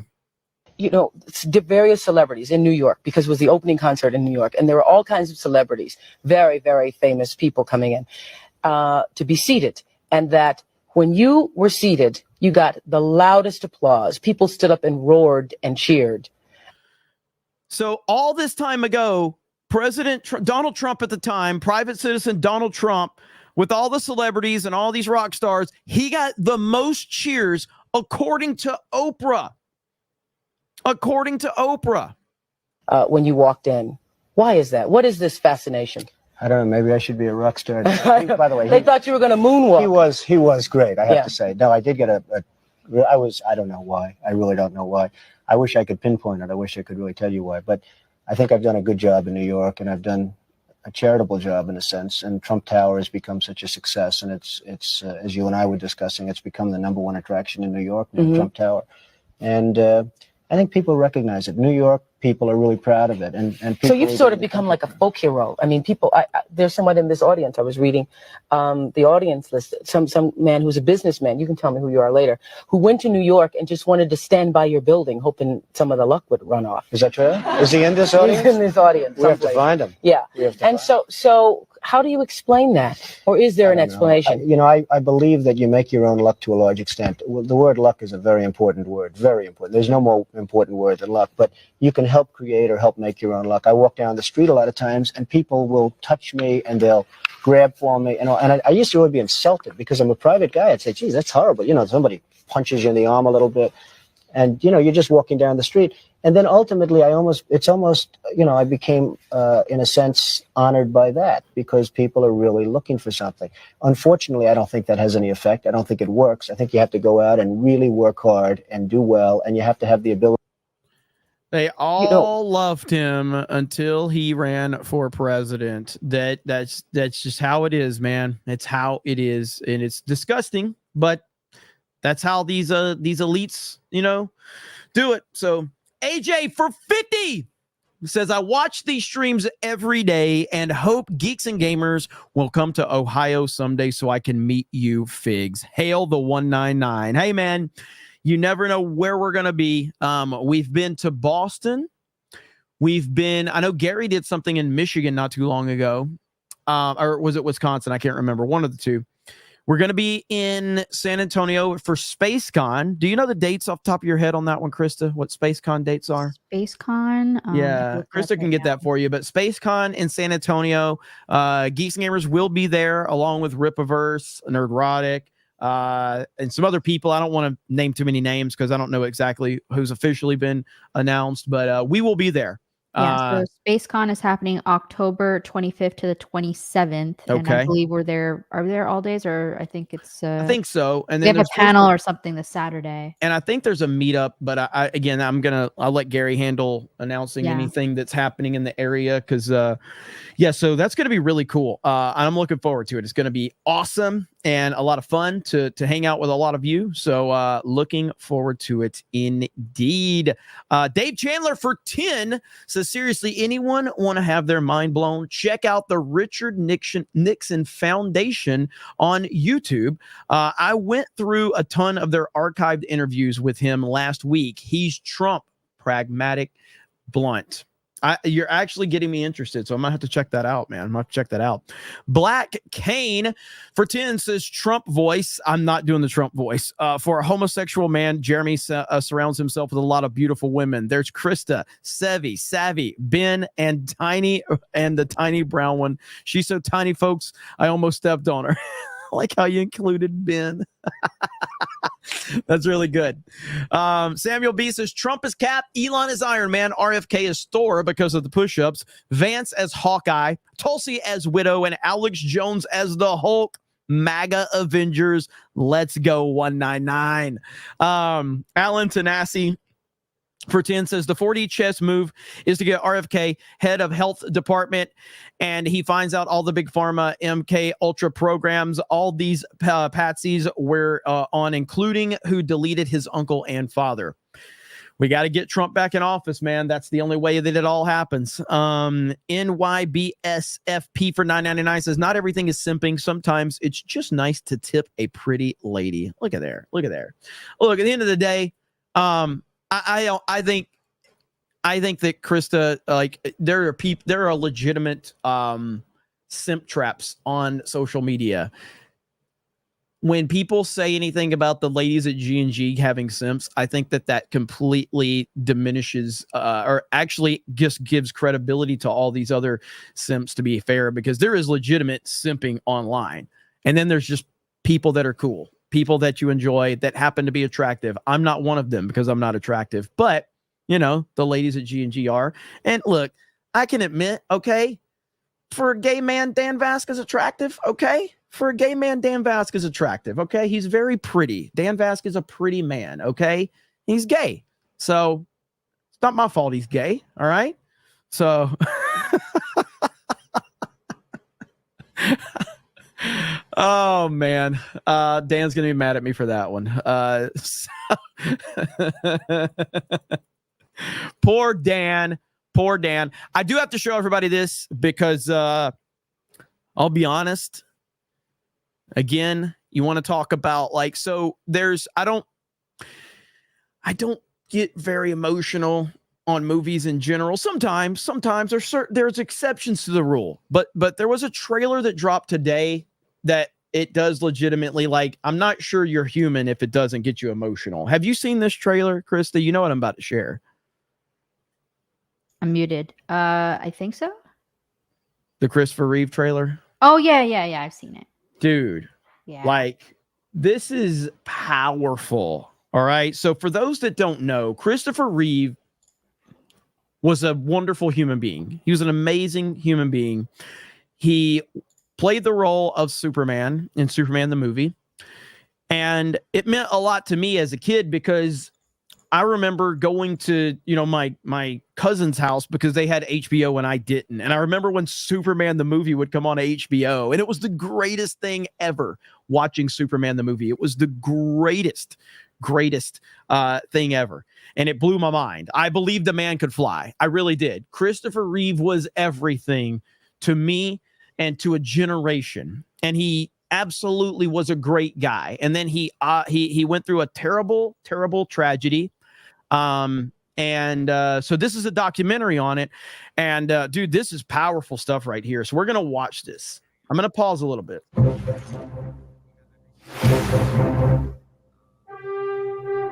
Everybody's looking for a hero. I am not a hero. That was a part. I played the part. I'm not that man.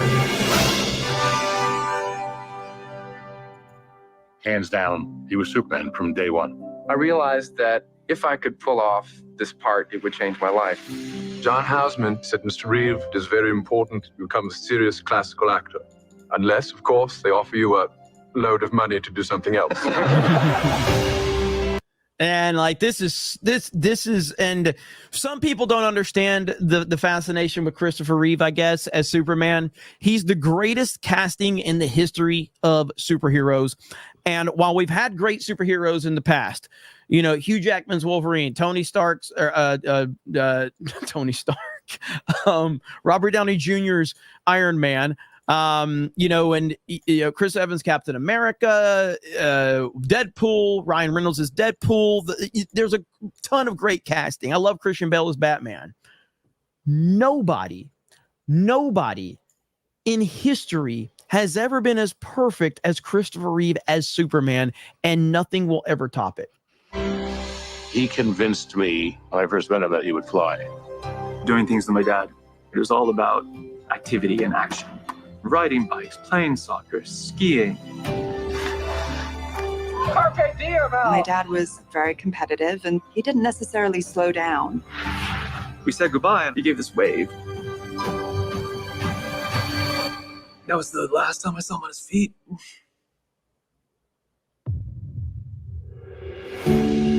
Mr. Reeve currently has no movement or spontaneous respiration. Superman, crazy. Just that simple little thing over the horse. I'd ruined my life and everybody else's. I won't be able to ski, sail, throw a ball to Will. Won't be able to make love to Dana. Maybe we should let me go. She came flying in, and she just yelled, "I love you. I love you." And then she said the words that saved my life. You're still you, and I love you. He and Robin were such good friends because they could match each other. Robin also had struggle. That's real stuff, man. Somebody said, Jeremy, you figure get me misty-eyed. I'm not crying. You're crying. That's all you have to do. Yeah, he was like, I think he was like 6'3" or 6'4". That he dealt with his whole life, and I think that they both were aware of darkness. Brother Chris is fighting like crazy. When you find people who fight like that but still keep their humanity, that gives you great hope. That is tough because I can feel him, but he can't feel me. It must have been hell for my mom, too, knowing what she had lost. I felt I needed to do something, not just for myself, but for everyone else in the same condition. The fact that Superman was in a wheelchair and was willing to go public with it was huge. Help is on the way.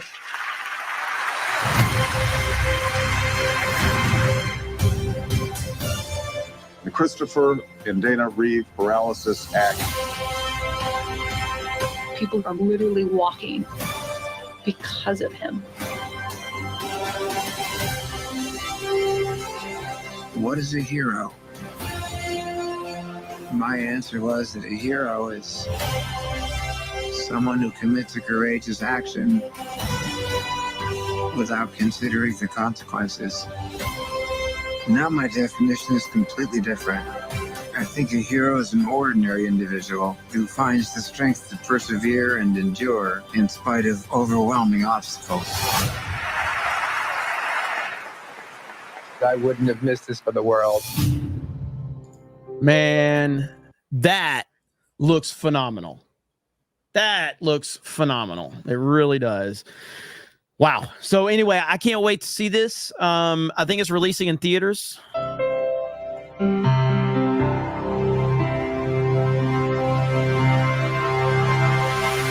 Yeah, I'll be seeing that. I'll be seeing that when it releases. But if you're looking for that trailer, Geeks and Gamers Twitter account has it over there. But yeah, man, Christopher Reeve was just magic. You're never going to be able to recreate that magic that he put into that role. That's not to take anything away from, Henry Cavill or any, like, I thought Dean Cain was a fantastic Superman. I think Henry Cavill has all the ability to be a great Superman. Unfortunately, the people that wrote the character and wrote the films didn't do him any justice. That's for sure. I saw this right quick, and like this is just straight up one of the funniest tweets I have seen. Okay. So I'm sure you guys have seen this one, okay? But so this tweet says, Krista, you got to see this one. Kamala's stepdaughter could be the most beautiful woman in the world. Look at this tweet right here. She looks like she drove her kids into a lake in 1986. Holy crap. Holy crap. That is the greatest thing I've ever read. That's so funny. She looks like she drove her kids into a lake in 1986. Holy shit. Wow. Woo. I was like, okay, that is savage. That is absolute savagery right there. Oh man. So the internet continues to be absolutely undefeated. All right, let's see here. I gotta catch up on some super chats. Let's see. Let me share this screen here. All right, Crazy Clown Town for 10 says, speaking of voting, Utahns in the snake pit, right in Lyman Clausen. Let's get our red Democrat out of office. You heard him, ladies and gents. Lyman Clausen, right in. That is from Crazy Clown Town. American Patriot says, in Sean Ryan's interview with Trump said he made mistakes with people he picked in the first term. He's creating an all-star team for his second term. He's learned from his mistake. I'm happy to hear that, because that is truly Trump's biggest mistake, and it's not even close. I don't even think like Operation Warp Speed is like that big of a deal. When you factor in all of the things beyond what was happening, do I think it was a mistake? Yes, but there's a lot of context that has to be added to the equation. There's no context with Trump's cabinet picks outside of the fact that maybe he didn't understand how deep the swamp was, but that's not really something to forgive him on. At the end of the day, you ran for president. You ran on draining the swamp. And unfortunately, you didn't realize just how dirty the swamp was, but those picks were bad, and I'm hoping he did learn from it. Grand Potato for $4.99 says, if the 199 are mages, does that make the 199 Donald's army? Like how Harry created Dumbledore's army? Hail the 199 DA. I mean, that look, the chat makes those determinations. The 199 mages, okay? They make those determinations. Accident Seller says, Jeremy, okay, hang on. Jeremy, should I continue no fap, no nut for Trump, sending my unused energy to help him win bigly in November? Or is it a waste of time? By the way, I.Mage199, I would never, ever advise someone to not do that. I would advise you to take care of yourself. Zinny Biscuit for 2 says, I thought Jeremy was using AI pictures of Trump. Sometimes. Today was a real one. I agree with Jeremy for 2 says, Jeremy, a homosexual. Accident Caller says, Jeremy, if you're reading this message, you're gay. Mage country. Harley Dave says, hail iDots. Finally received a collection of 5 shiny new MAGA hats that I ordered in an attempt, I ordered after the attempt on Papa Don. Nice to hear. Hell yeah, that's awesome.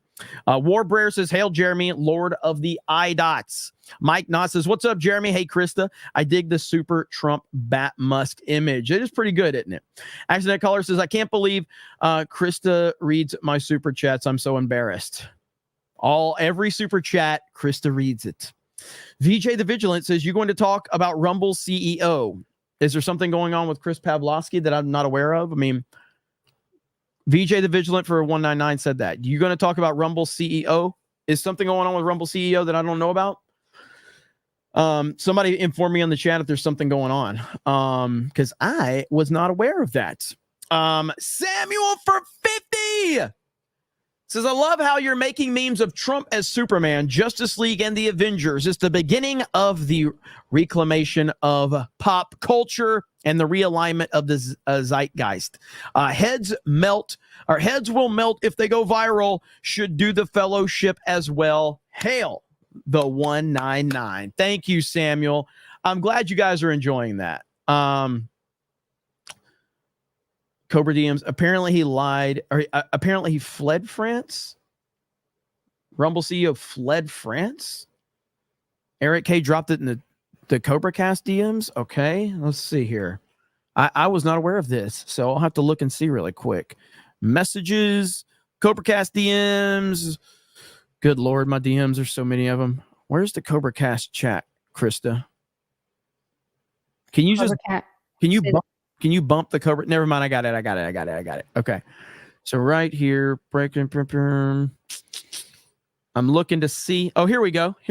Okay. Yeah, I was not aware of this. So let's pull this tweet up from Chris Pavlovsky. Okay, here we go.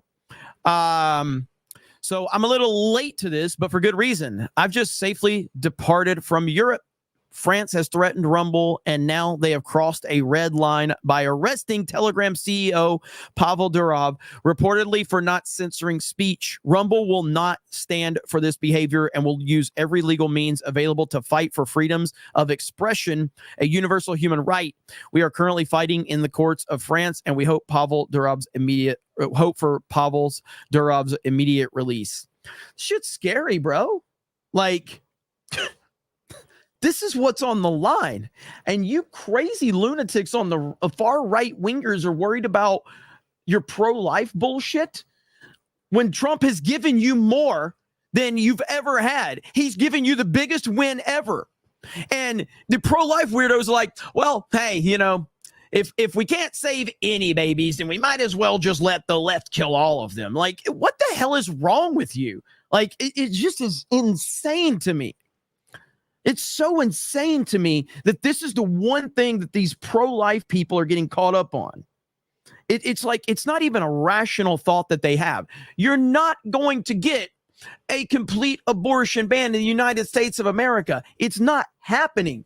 Trump has given you the biggest win you could have possibly ever wanted. And he's also smart enough to say, he's already said this when he talked about war, and you can think whatever you want. We are in a war with the left. Okay. But he talked about like actual war.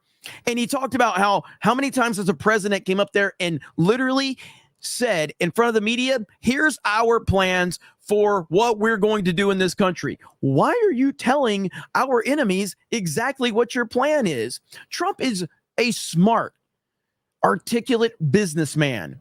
He's not going to tell you everything. Clearly, Trump has his opinions on abortion. He also understands what gets you elected. He also understands how to get back in office. So he's not going to sit there and just go like, yeah, of course, man, let's ban abortion nationwide. He's done if he says that. He's absolutely done. But these idiots are too emotionally drawn into this to not realize that there's bigger things going on than I'm a one issue voter. Good Lord. And this right here, like this is crazy. They're arresting people. Why? They're arresting people because of the actions of others. How about, I got this crazy idea for all of the people that are upset about what happened on Telegram. Why don't you arrest the people that actually committed the crime? I know, crazy idea. Why not arrest the people responsible for the crime. Instead, you're going to arrest the person that runs the platform. What? It's absolutely insane, dude. Insanity. We are reaching insane levels right now that is, it's really hard to comprehend. It really is. Hey, I know this person on your website literally broke the law, but we're going to arrest you because they broke the law. What? How about hold people responsible for their own actions and not other people? You know? I know. It's kind of a crazy idea, I guess. All right, let's see. MAGA Megatron says, with Elon, RFK, and now Tulsi Gabbard, Trump has literally assembled the Avengers. Nandy says, leave my Pookie J YouTube. Let's see. He's the best of us. I think you meant leave him alone. By the way, if any of you missed that early on in the show, I would like to once again just kindly and respectfully ask for you to retweet this right here. Drunk 3PO, his YouTube channel has been demonetized for reused content, which is something that often gets caught up in the bot system of YouTube.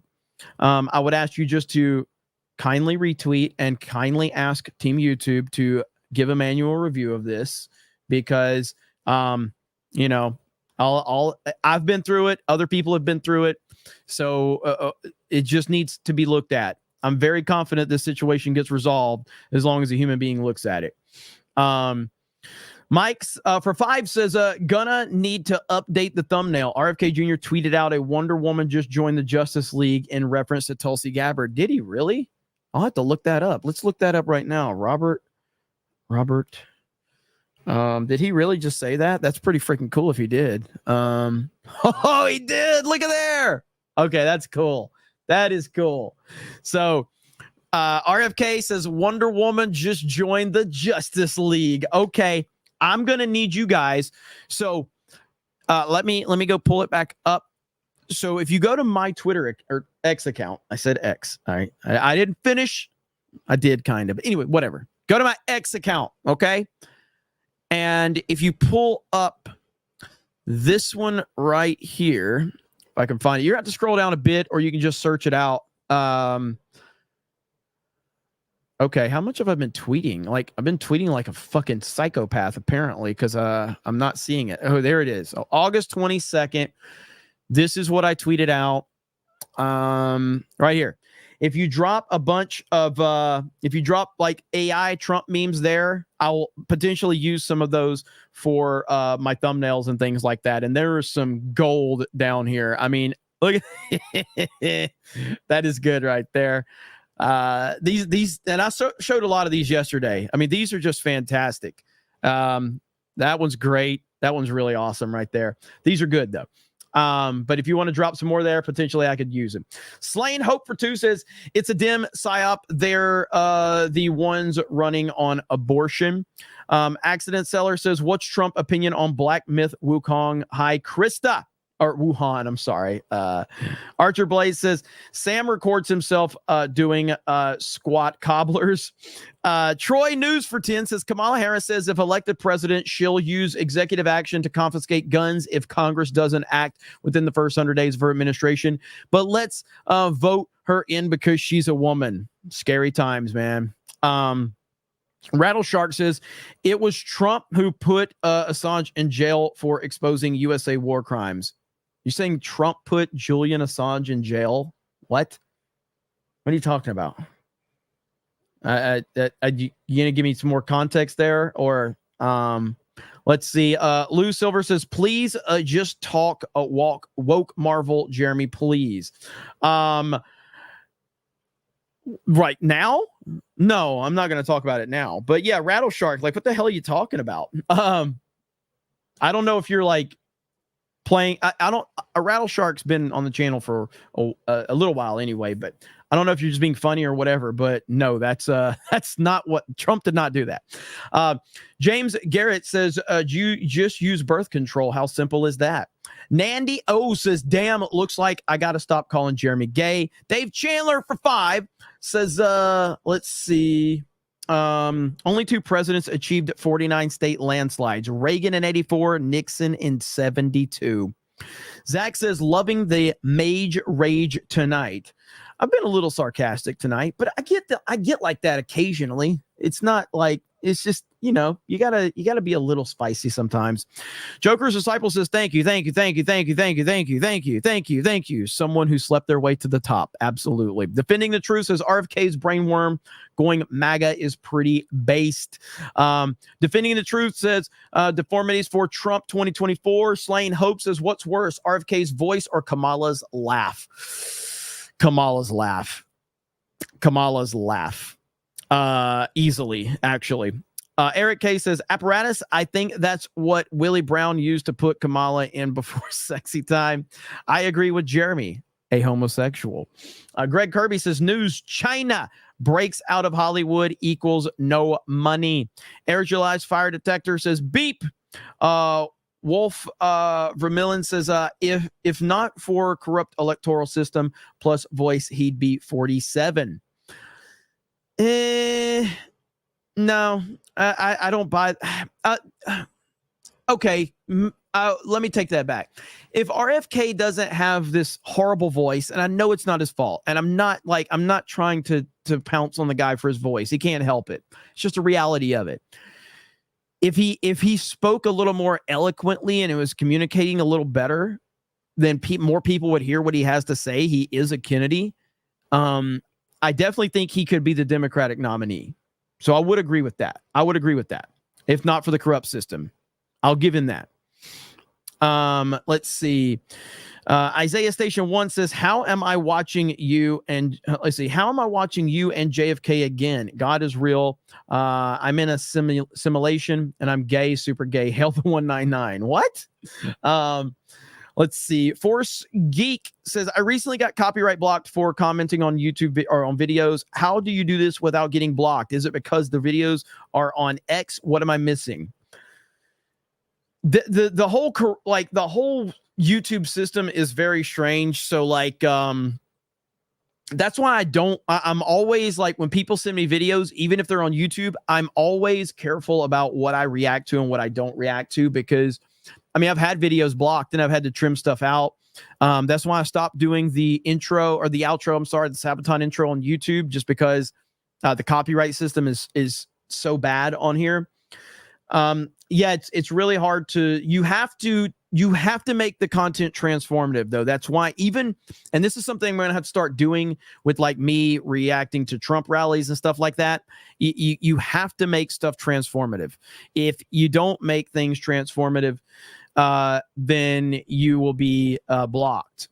That's the name of the game. So even on these live Trump rallies, I keep getting this notification that I'm like watching someone else's content or something. I'm going to have to start pausing that and making it transformative.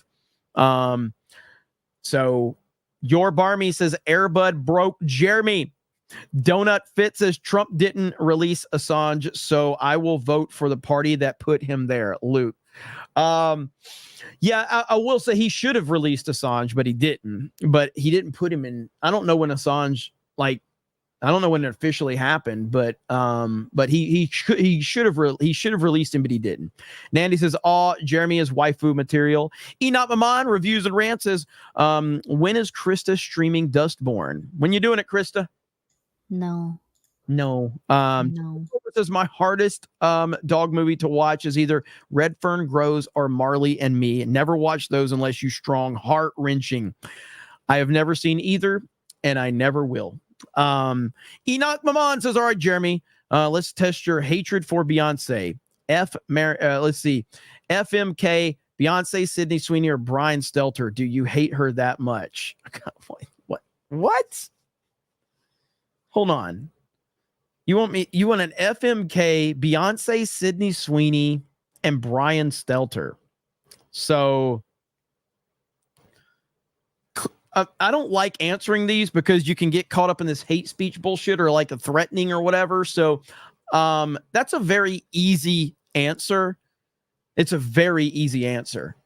And I'll just say, like, out of those choices, I'm marrying Sydney Sweeney, and I'll leave the rest, obviously. So, yeah, I mean, Beyonce is not like an ugly person. She's a horrible person. So yeah, there you go. Nandy says Chick-fil-A plus Krista equals best Monday. Also, sorry, Simpy. Do you like, Chick-fil-A,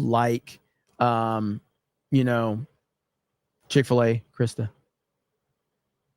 I heard of it. Yeah, that's good. She's a big fan. Let's see. Accidental Seller says, anyone remember Kira Augustina way back? I don't know if I said that correctly. Mike says Chris is gorgeous with the beautiful singing voice. Maybe she should collab with Dan Vask. Maybe my voice is like way too good and better than his, so I don't know if he would want that. But thank you. Yeah, I heard that. Let's see here.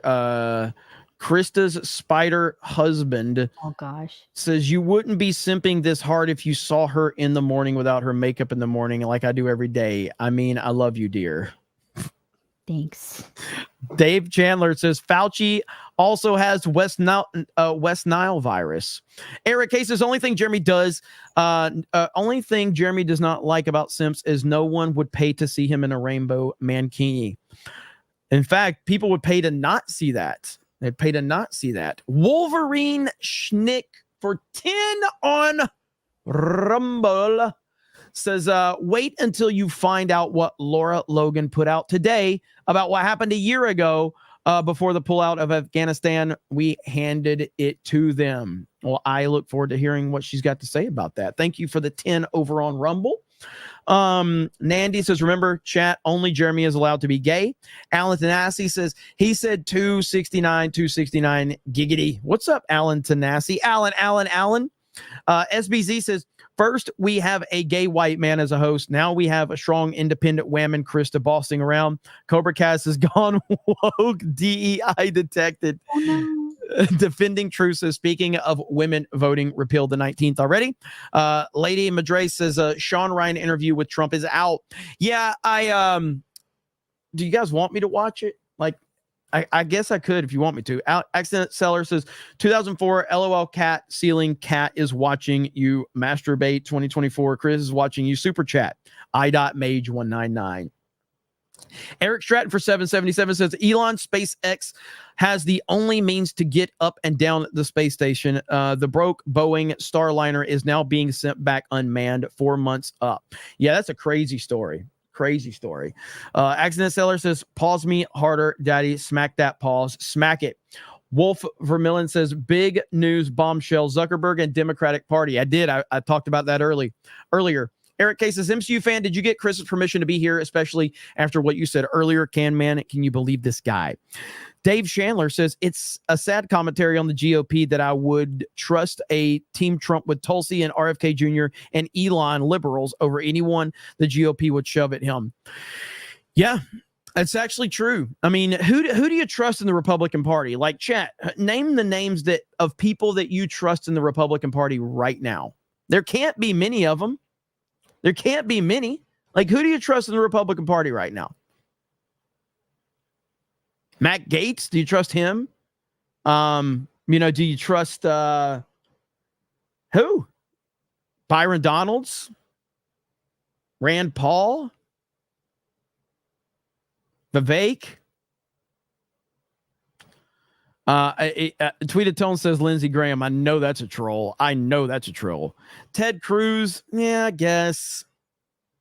Jim Jordan, Larry Elder, yeah. Marjorie Taylor Greene, Anna Paulina Luna.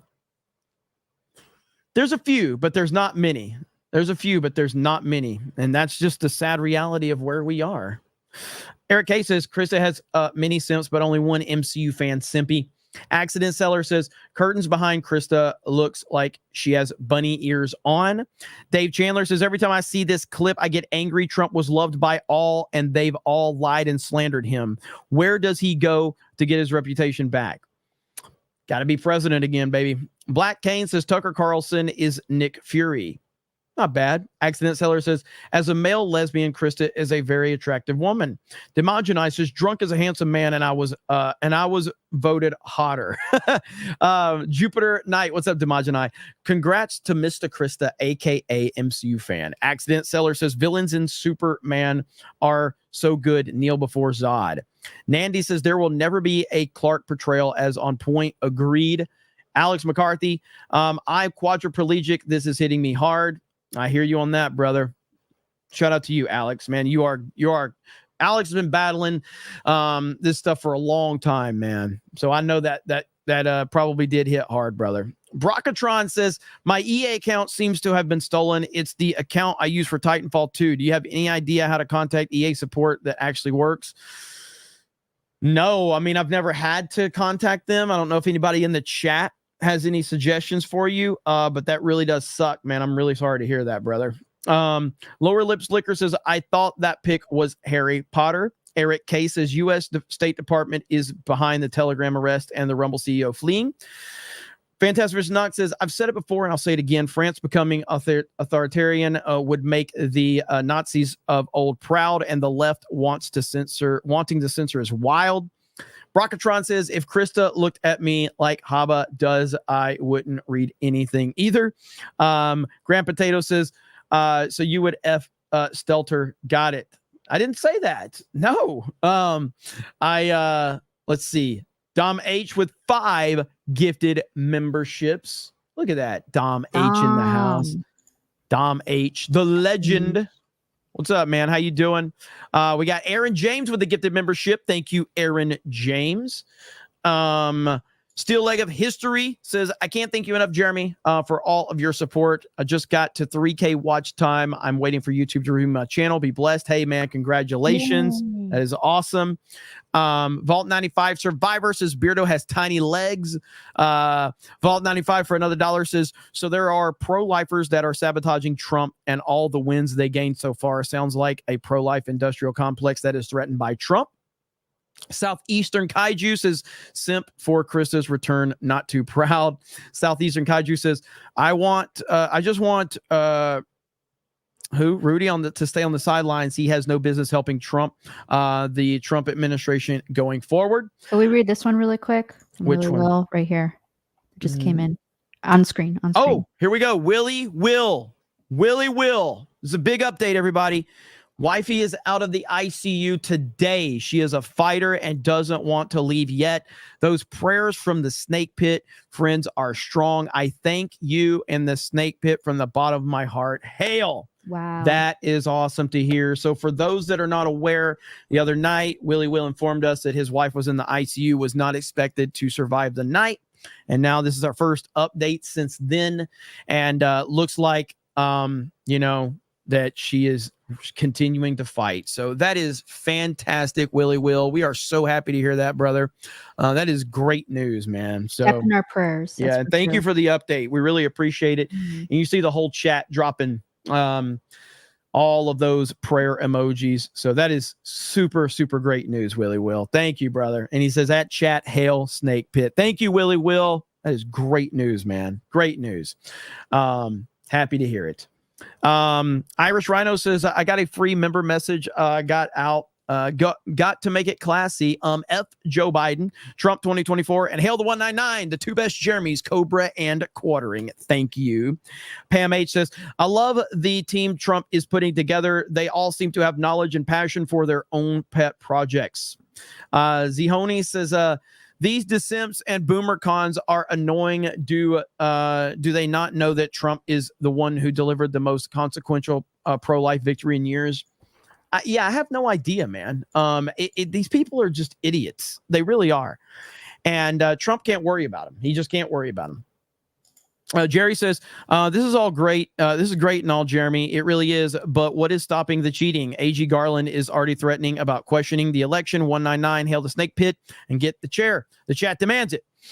Yeah, I mean, what stops that is too big to rig. That's really got to be the mindset. Nobody can sit on the sidelines. Nobody. That if you're considering Trump or if you're on the fence, you got to support him. Jesse 007 says, hey, Jeremy, I've always been curious as to why you've been down on Tulsi and Marco, wanting to catch up on what I'm missing there as I don't follow them. Well, with Tulsi, I mean, she's just a Democrat. So, I mean, and I'm pretty sure she's got like really strong anti-2A stances. But if she's supporting Trump, I'm cool with that. Marco Rubio, his performance in 2016 was just so pathetic and childish that it just turned me off. He seemed like a child that was just fascinated by Donald Trump, and he just wanted Donald Trump's attention to the point where he was willing to kind of say and do anything. And I've never really gotten past Marco Rubio's pathetic performance in 2016. It was pretty bad, and it always felt like he was not a genuine person, and I still don't believe he's a genuine person at all. And even if you go back to Marco Rubio, go back to like the COVID time and like go look at this picture that I'll see if I can find this picture. Marco Rubio uploads this pathetic picture of him with a mask on getting his COVID shot, and it was the most pathetic picture ever. I'm sure some of you remember that pathetic picture. And I'm just like, good Lord, man, what are you doing? What is wrong with you? So, yeah. So in terms of, Tulsi, look, she's supporting Trump now. It's a big win. I feel like Marco's a little more manipulative, and I feel like he is an establishment guy. I feel like he is an absolutely establishment guy, in my opinion. Diz the Jizzbot says, only question for people against Trump, how's Kamala better? Yeah, exactly. Brocatron says, hey, Jeremy, Krista is looking fine AF today. It's scary that fake conservatives on X try to claim it's more conservative to vote for Kamala over Trump. Deranged people. Deranged. Aaron James says, if Dems can't control an individual, they aren't interested. Ginger 000 says, a TV review for 90s sitcom or for Wings 90s sitcom for Geeks and Gamers YouTube channel. Talk about all the best episodes of Wings, the best characters of Wings. I love the show. I adore the show. I have the full thing on DVD. I have the whole series on DVD, but I don't have a DVD player anywhere that I know of. But I was on Amazon the other day on Amazon Prime, and it showed Wings. And I was like, oh my God, I can watch Wings. And then I clicked it, and it was like, this is not available. I'm like, I love that show, though. Wings is fantastic. Amazing, amazing show. Peter Santos, welcome to the Snake Pit. Coop says, Bongino was in front of the House committee today over Trump assassination. Great show. Wish Krista hosted it, though. Big thank you. Troy News says, the current Congress approval rating is at 16% at this point.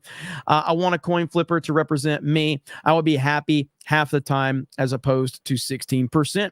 Sean Living Life says, I'm pro-life. I'm also pragmatic. You can't implement policy unless you win. You can't win unless you see the policy reality as it is. Yeah, I mean, again, I have no problem, obviously, pro-life. I have no problem with someone being pro-life, clearly.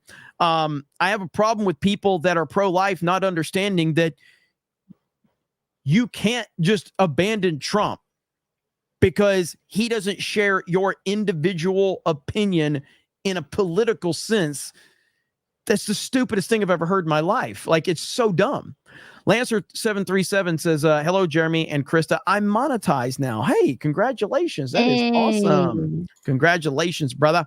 Awesome. Frosty for 2 says, MAGA for life. That's up. What's up right there. Can you believe that, Krista? Hey, use the spreadsheet and everything. Yay. Clap Yay. some chat for Jeremy. Yay. But we're not done. I said it. We're not done. We're not done because we got more to talk about. Okay. Yeah. We got more to talk about. I did want to look at the Bongino stuff today. If I could find, there was some clips of that going around that I wanted to see if I can find. Dan, I told you guys we got a lot to talk about tonight. So we need a dancing Trump video. Let's see. Here we go. Right here. I've not heard this yet. All right. So that Bongino clip, let's see that. All this audio sucks on these videos. All right. All this audio sucks. I'm trying to find one that's got good audio. Like, what the fuck do people upload videos with bad audio for? I don't understand it. Quit uploading videos with the audio sucks. Just all you have to do. This is called KindMaster on your phone. It's a fucking app, okay? Just download it and put the video in there and boost the volume to like 150% and then upload it. All you fucking people that literally live on Twitter just so you can get fake engagement, maybe if your videos had better sound, they'd get more views. Good Lord. Why is this so difficult? I feel attacked. It's just it's so frustrating. I'm just gonna have to go with this video though. It's the best I can find. So we're just gonna have to go with this one right here. So here we go.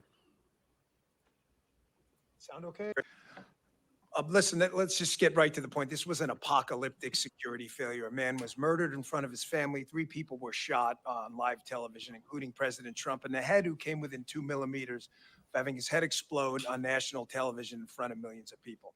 There's no sugarcoating it. It's no time for BS. Unfortunately, as Congressman Crane and Mills both indicated, the story seems to have been vanquished to the phantom zone of media coverage. It's amazing how we're still talking about JFK's assassination, but nobody seems to want to talk about President Trump being shot in the head on national television, despite the fact that we have no answers. So I have 5 minutes, so I want to keep it quick, and I want to make 3 points. I worked in the Secret Service for 12 years. I loved it. I worked with some really amazing men and women who gave everything. I mean, a couple of them literally gave everything. I know guys who've gotten bizarre diseases overseas, like chikungunya fever and protection operations.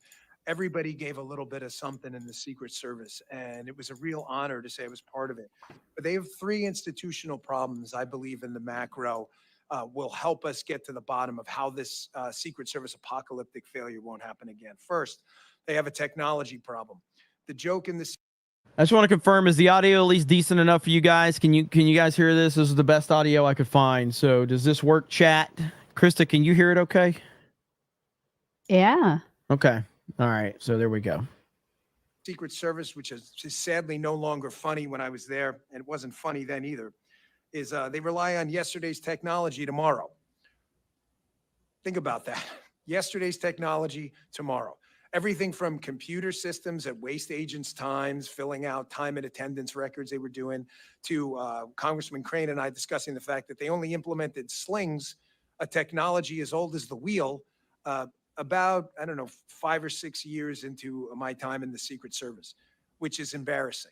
The weaponry was old. Everything was old. These are things I would have talked about sooner if they didn't create a security crisis, and I obviously didn't want to air them publicly. Now you're seeing what happens when you don't have a drone up at a site you could have bought for $39.99 on Amazon. Second, another adage in the Secret Service, you've heard even the new acting director discuss, is the more with less approach. There is no more with less. There's less with less, okay? The Secret Service more with less approach only works if you produce more. That's how capitalism works. You produce a flat screen TV that was probably 20 years ago, $10,000. It's $200 at Walmart now. They produce a better TV with less. That's not what the Secret Service did. They produced less with more. They were given more money and produced less. A 20-year-old criminal outsmarted them on a $40 drone technology piece of device. You're telling me that's more with less? That's disgusting. Wow, he is crushing them. That he's 100% right, by the way. If you don't know, this is Dan Bongino who's talking about it, and he's 100% right what he's saying. That's nothing with less. That's less with more. Their budget went up. You guys know you're appropriators. You know that. Third, and I'll wrap it up with this, turn it over to Mr. Prince. The investigative mission, the Secret Service, that they're telling you they need to make them better agents is total crap.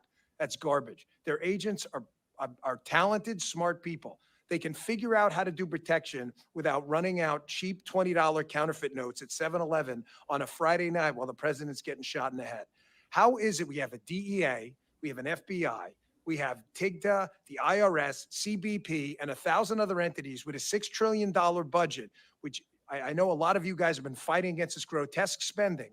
$3 billion goes to the Secret Service, and we're wasting time running out counterfeit notes. It's a serious problem, counterfeiting. Granted, it might be a legacy item. They started doing counterfeiting. That's not what we do now. Get rid of the investigative mission, turn it over to other people, let them do what they do best and should do best. Protection. Thanks a lot for your time. thank you for doing this. Thanks to the panelists as well and everyone attending. Appreciate it. He is so right. And that was awesome. Dan Bongino is awesome. I'm a huge fan. When I see little stuff like this, I don't watch him consistently, but everything I've ever heard from Dan Bongino, he's legit as hell. He is absolutely legit as hell.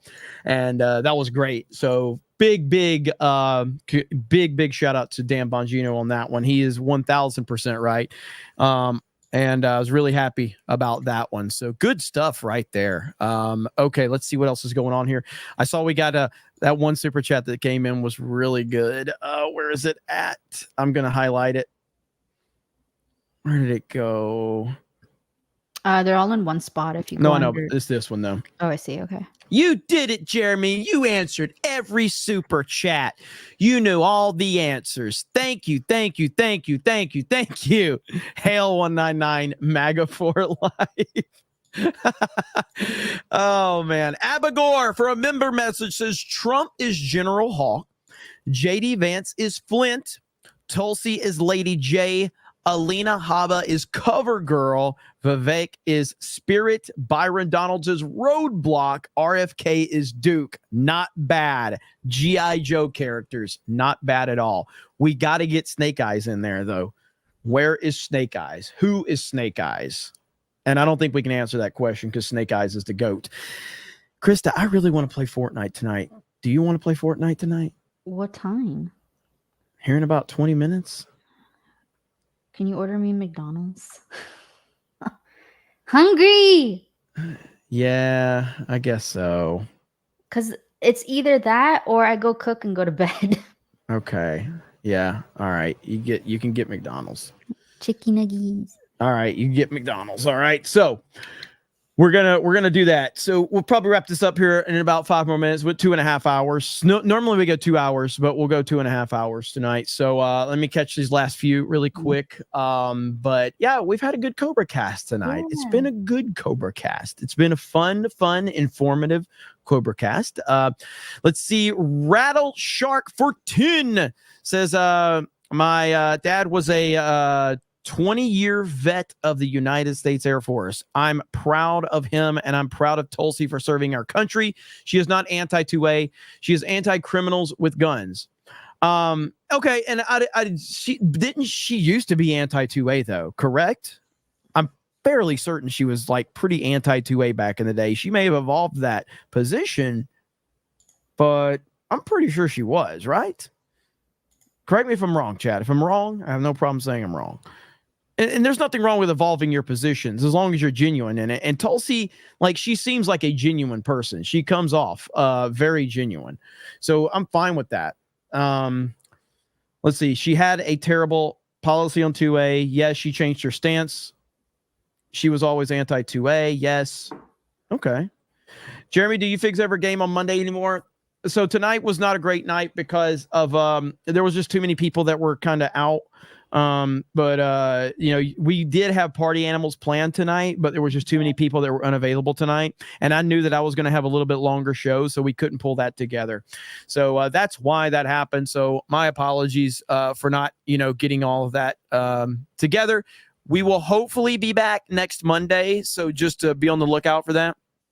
By the way, I did officially change my other channel to D-Day Cobra Gaming because I'm trying to get all the branding correct, because everybody's like, what channel is this? What channel is that? Because you have so many channels, Jeremy, because you're an absolute retard. And I'm like, I know I'm retarded. You don't have to tell me twice. So who else is available to play with us tonight? I just messaged Dan and he said he's going to bed. And I said, what a boo. Loser. He's always crying how he wants us to play Fortnite when we're live. And now he's like, now that we're going to play Fortnite, he's like, I'm going to bed.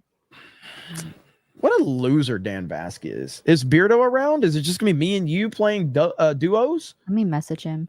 I was going to go to bed early because tomorrow there's a Nintendo Direct that I want to react to live on Geek Samers Play. Mm-hmm. But we'll see. Let me message Birdo. For those asking what channel it is, so it was the channel formerly D-Day Cobra 199. It is now called D-Day Cobra Gaming. There it is right there.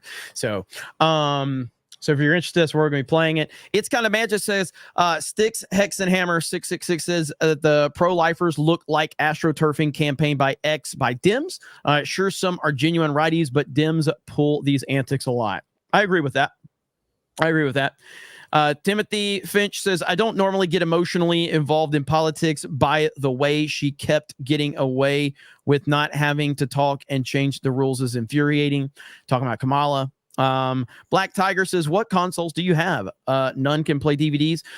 Okay, well then I don't have any consoles like in my living room. So yeah, I have every console, but in terms of like my living room where I was watching TV, that's where I watch TV typically. So, let's see. Elite Neo for 20 says, hey, Jeremy, the Trigonometry podcast recently had Kevin Sorbo on to talk about why he got blacklisted from Hollywood. Not surprising considering his views align with yours and a lot of other grifters in his sphere. Yeah, Kevin Sorbo's cool, man. He's I like Kevin Sorbo a lot. So he's a cool guy. Maddening says complacency and arguably ineptitude almost got Trump killed. Shadow Saiyan says, did you watch the Superman trailer? I did. I watched it here on this stream. Objectively a Cat says, you hear about Zuckerberg admitting to censoring Americans. Now watch him continue to do it and get away with it scot-free. MAGA 2024. Yep, we talked about that a little bit earlier as well. Yeah, Kevin Sorbo is awesome though. I like Kevin Sorbo a lot.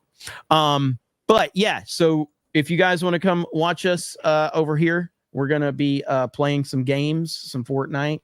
This new season's fantastic. Why can't we just play Splatoon? Because this new Fortnite season's great. No, Splatoon is so much fun. You're being mean. That's not mean. It's true that it's so much fun and it's a change of pace. Okay. Did you not get a good bonus because of the performance of CobraCast last week? Yeah, but I want my Okay, be quiet. Okay, be quiet. Okay. Splatoon 3, folks. So let's chat, put a poll in the chat. Chat, listen, chat. She got a bonus because of all the support. That's you've not been true. giving Women us. don't get paid as much. Oh man, funny as crap. Okay, we might can play some Splatoon later. Okay, we'll see how the stream goes. All right. Beardo's not answering me. What a loser, man. He gets paid more than me. No, I'm kidding. Kevin Sorbo on FNT. Maybe. We shall see. Do you know what's crazy? Of all the crazy things that we've had on this channel, guess who's gifted the most subs tonight on the CobraCast? You? I'm the top gifter tonight. Of all the gifted memberships we get, I'm the top gifter tonight. Let's go. Finally, I get the respect I deserve around here. Okay. I get the respect I deserve. All right, guys. Well, thank you so much. Really do appreciate it. I'm going to give you over on Rumble and Kick. I'll give you your Sabaton outro. YouTube will end because YouTube keeps hitting me with these copyrights. As soon as YouTube ends, it's going to raid the D-Day Cobra gaming stream. We're going to be over there playing some games. We're going to have some fun. I love you all. I appreciate you all. I hope you enjoyed tonight's episode of CobraCast 199. It is. Did you get the other right here? Look at the spreadsheet. Is there more?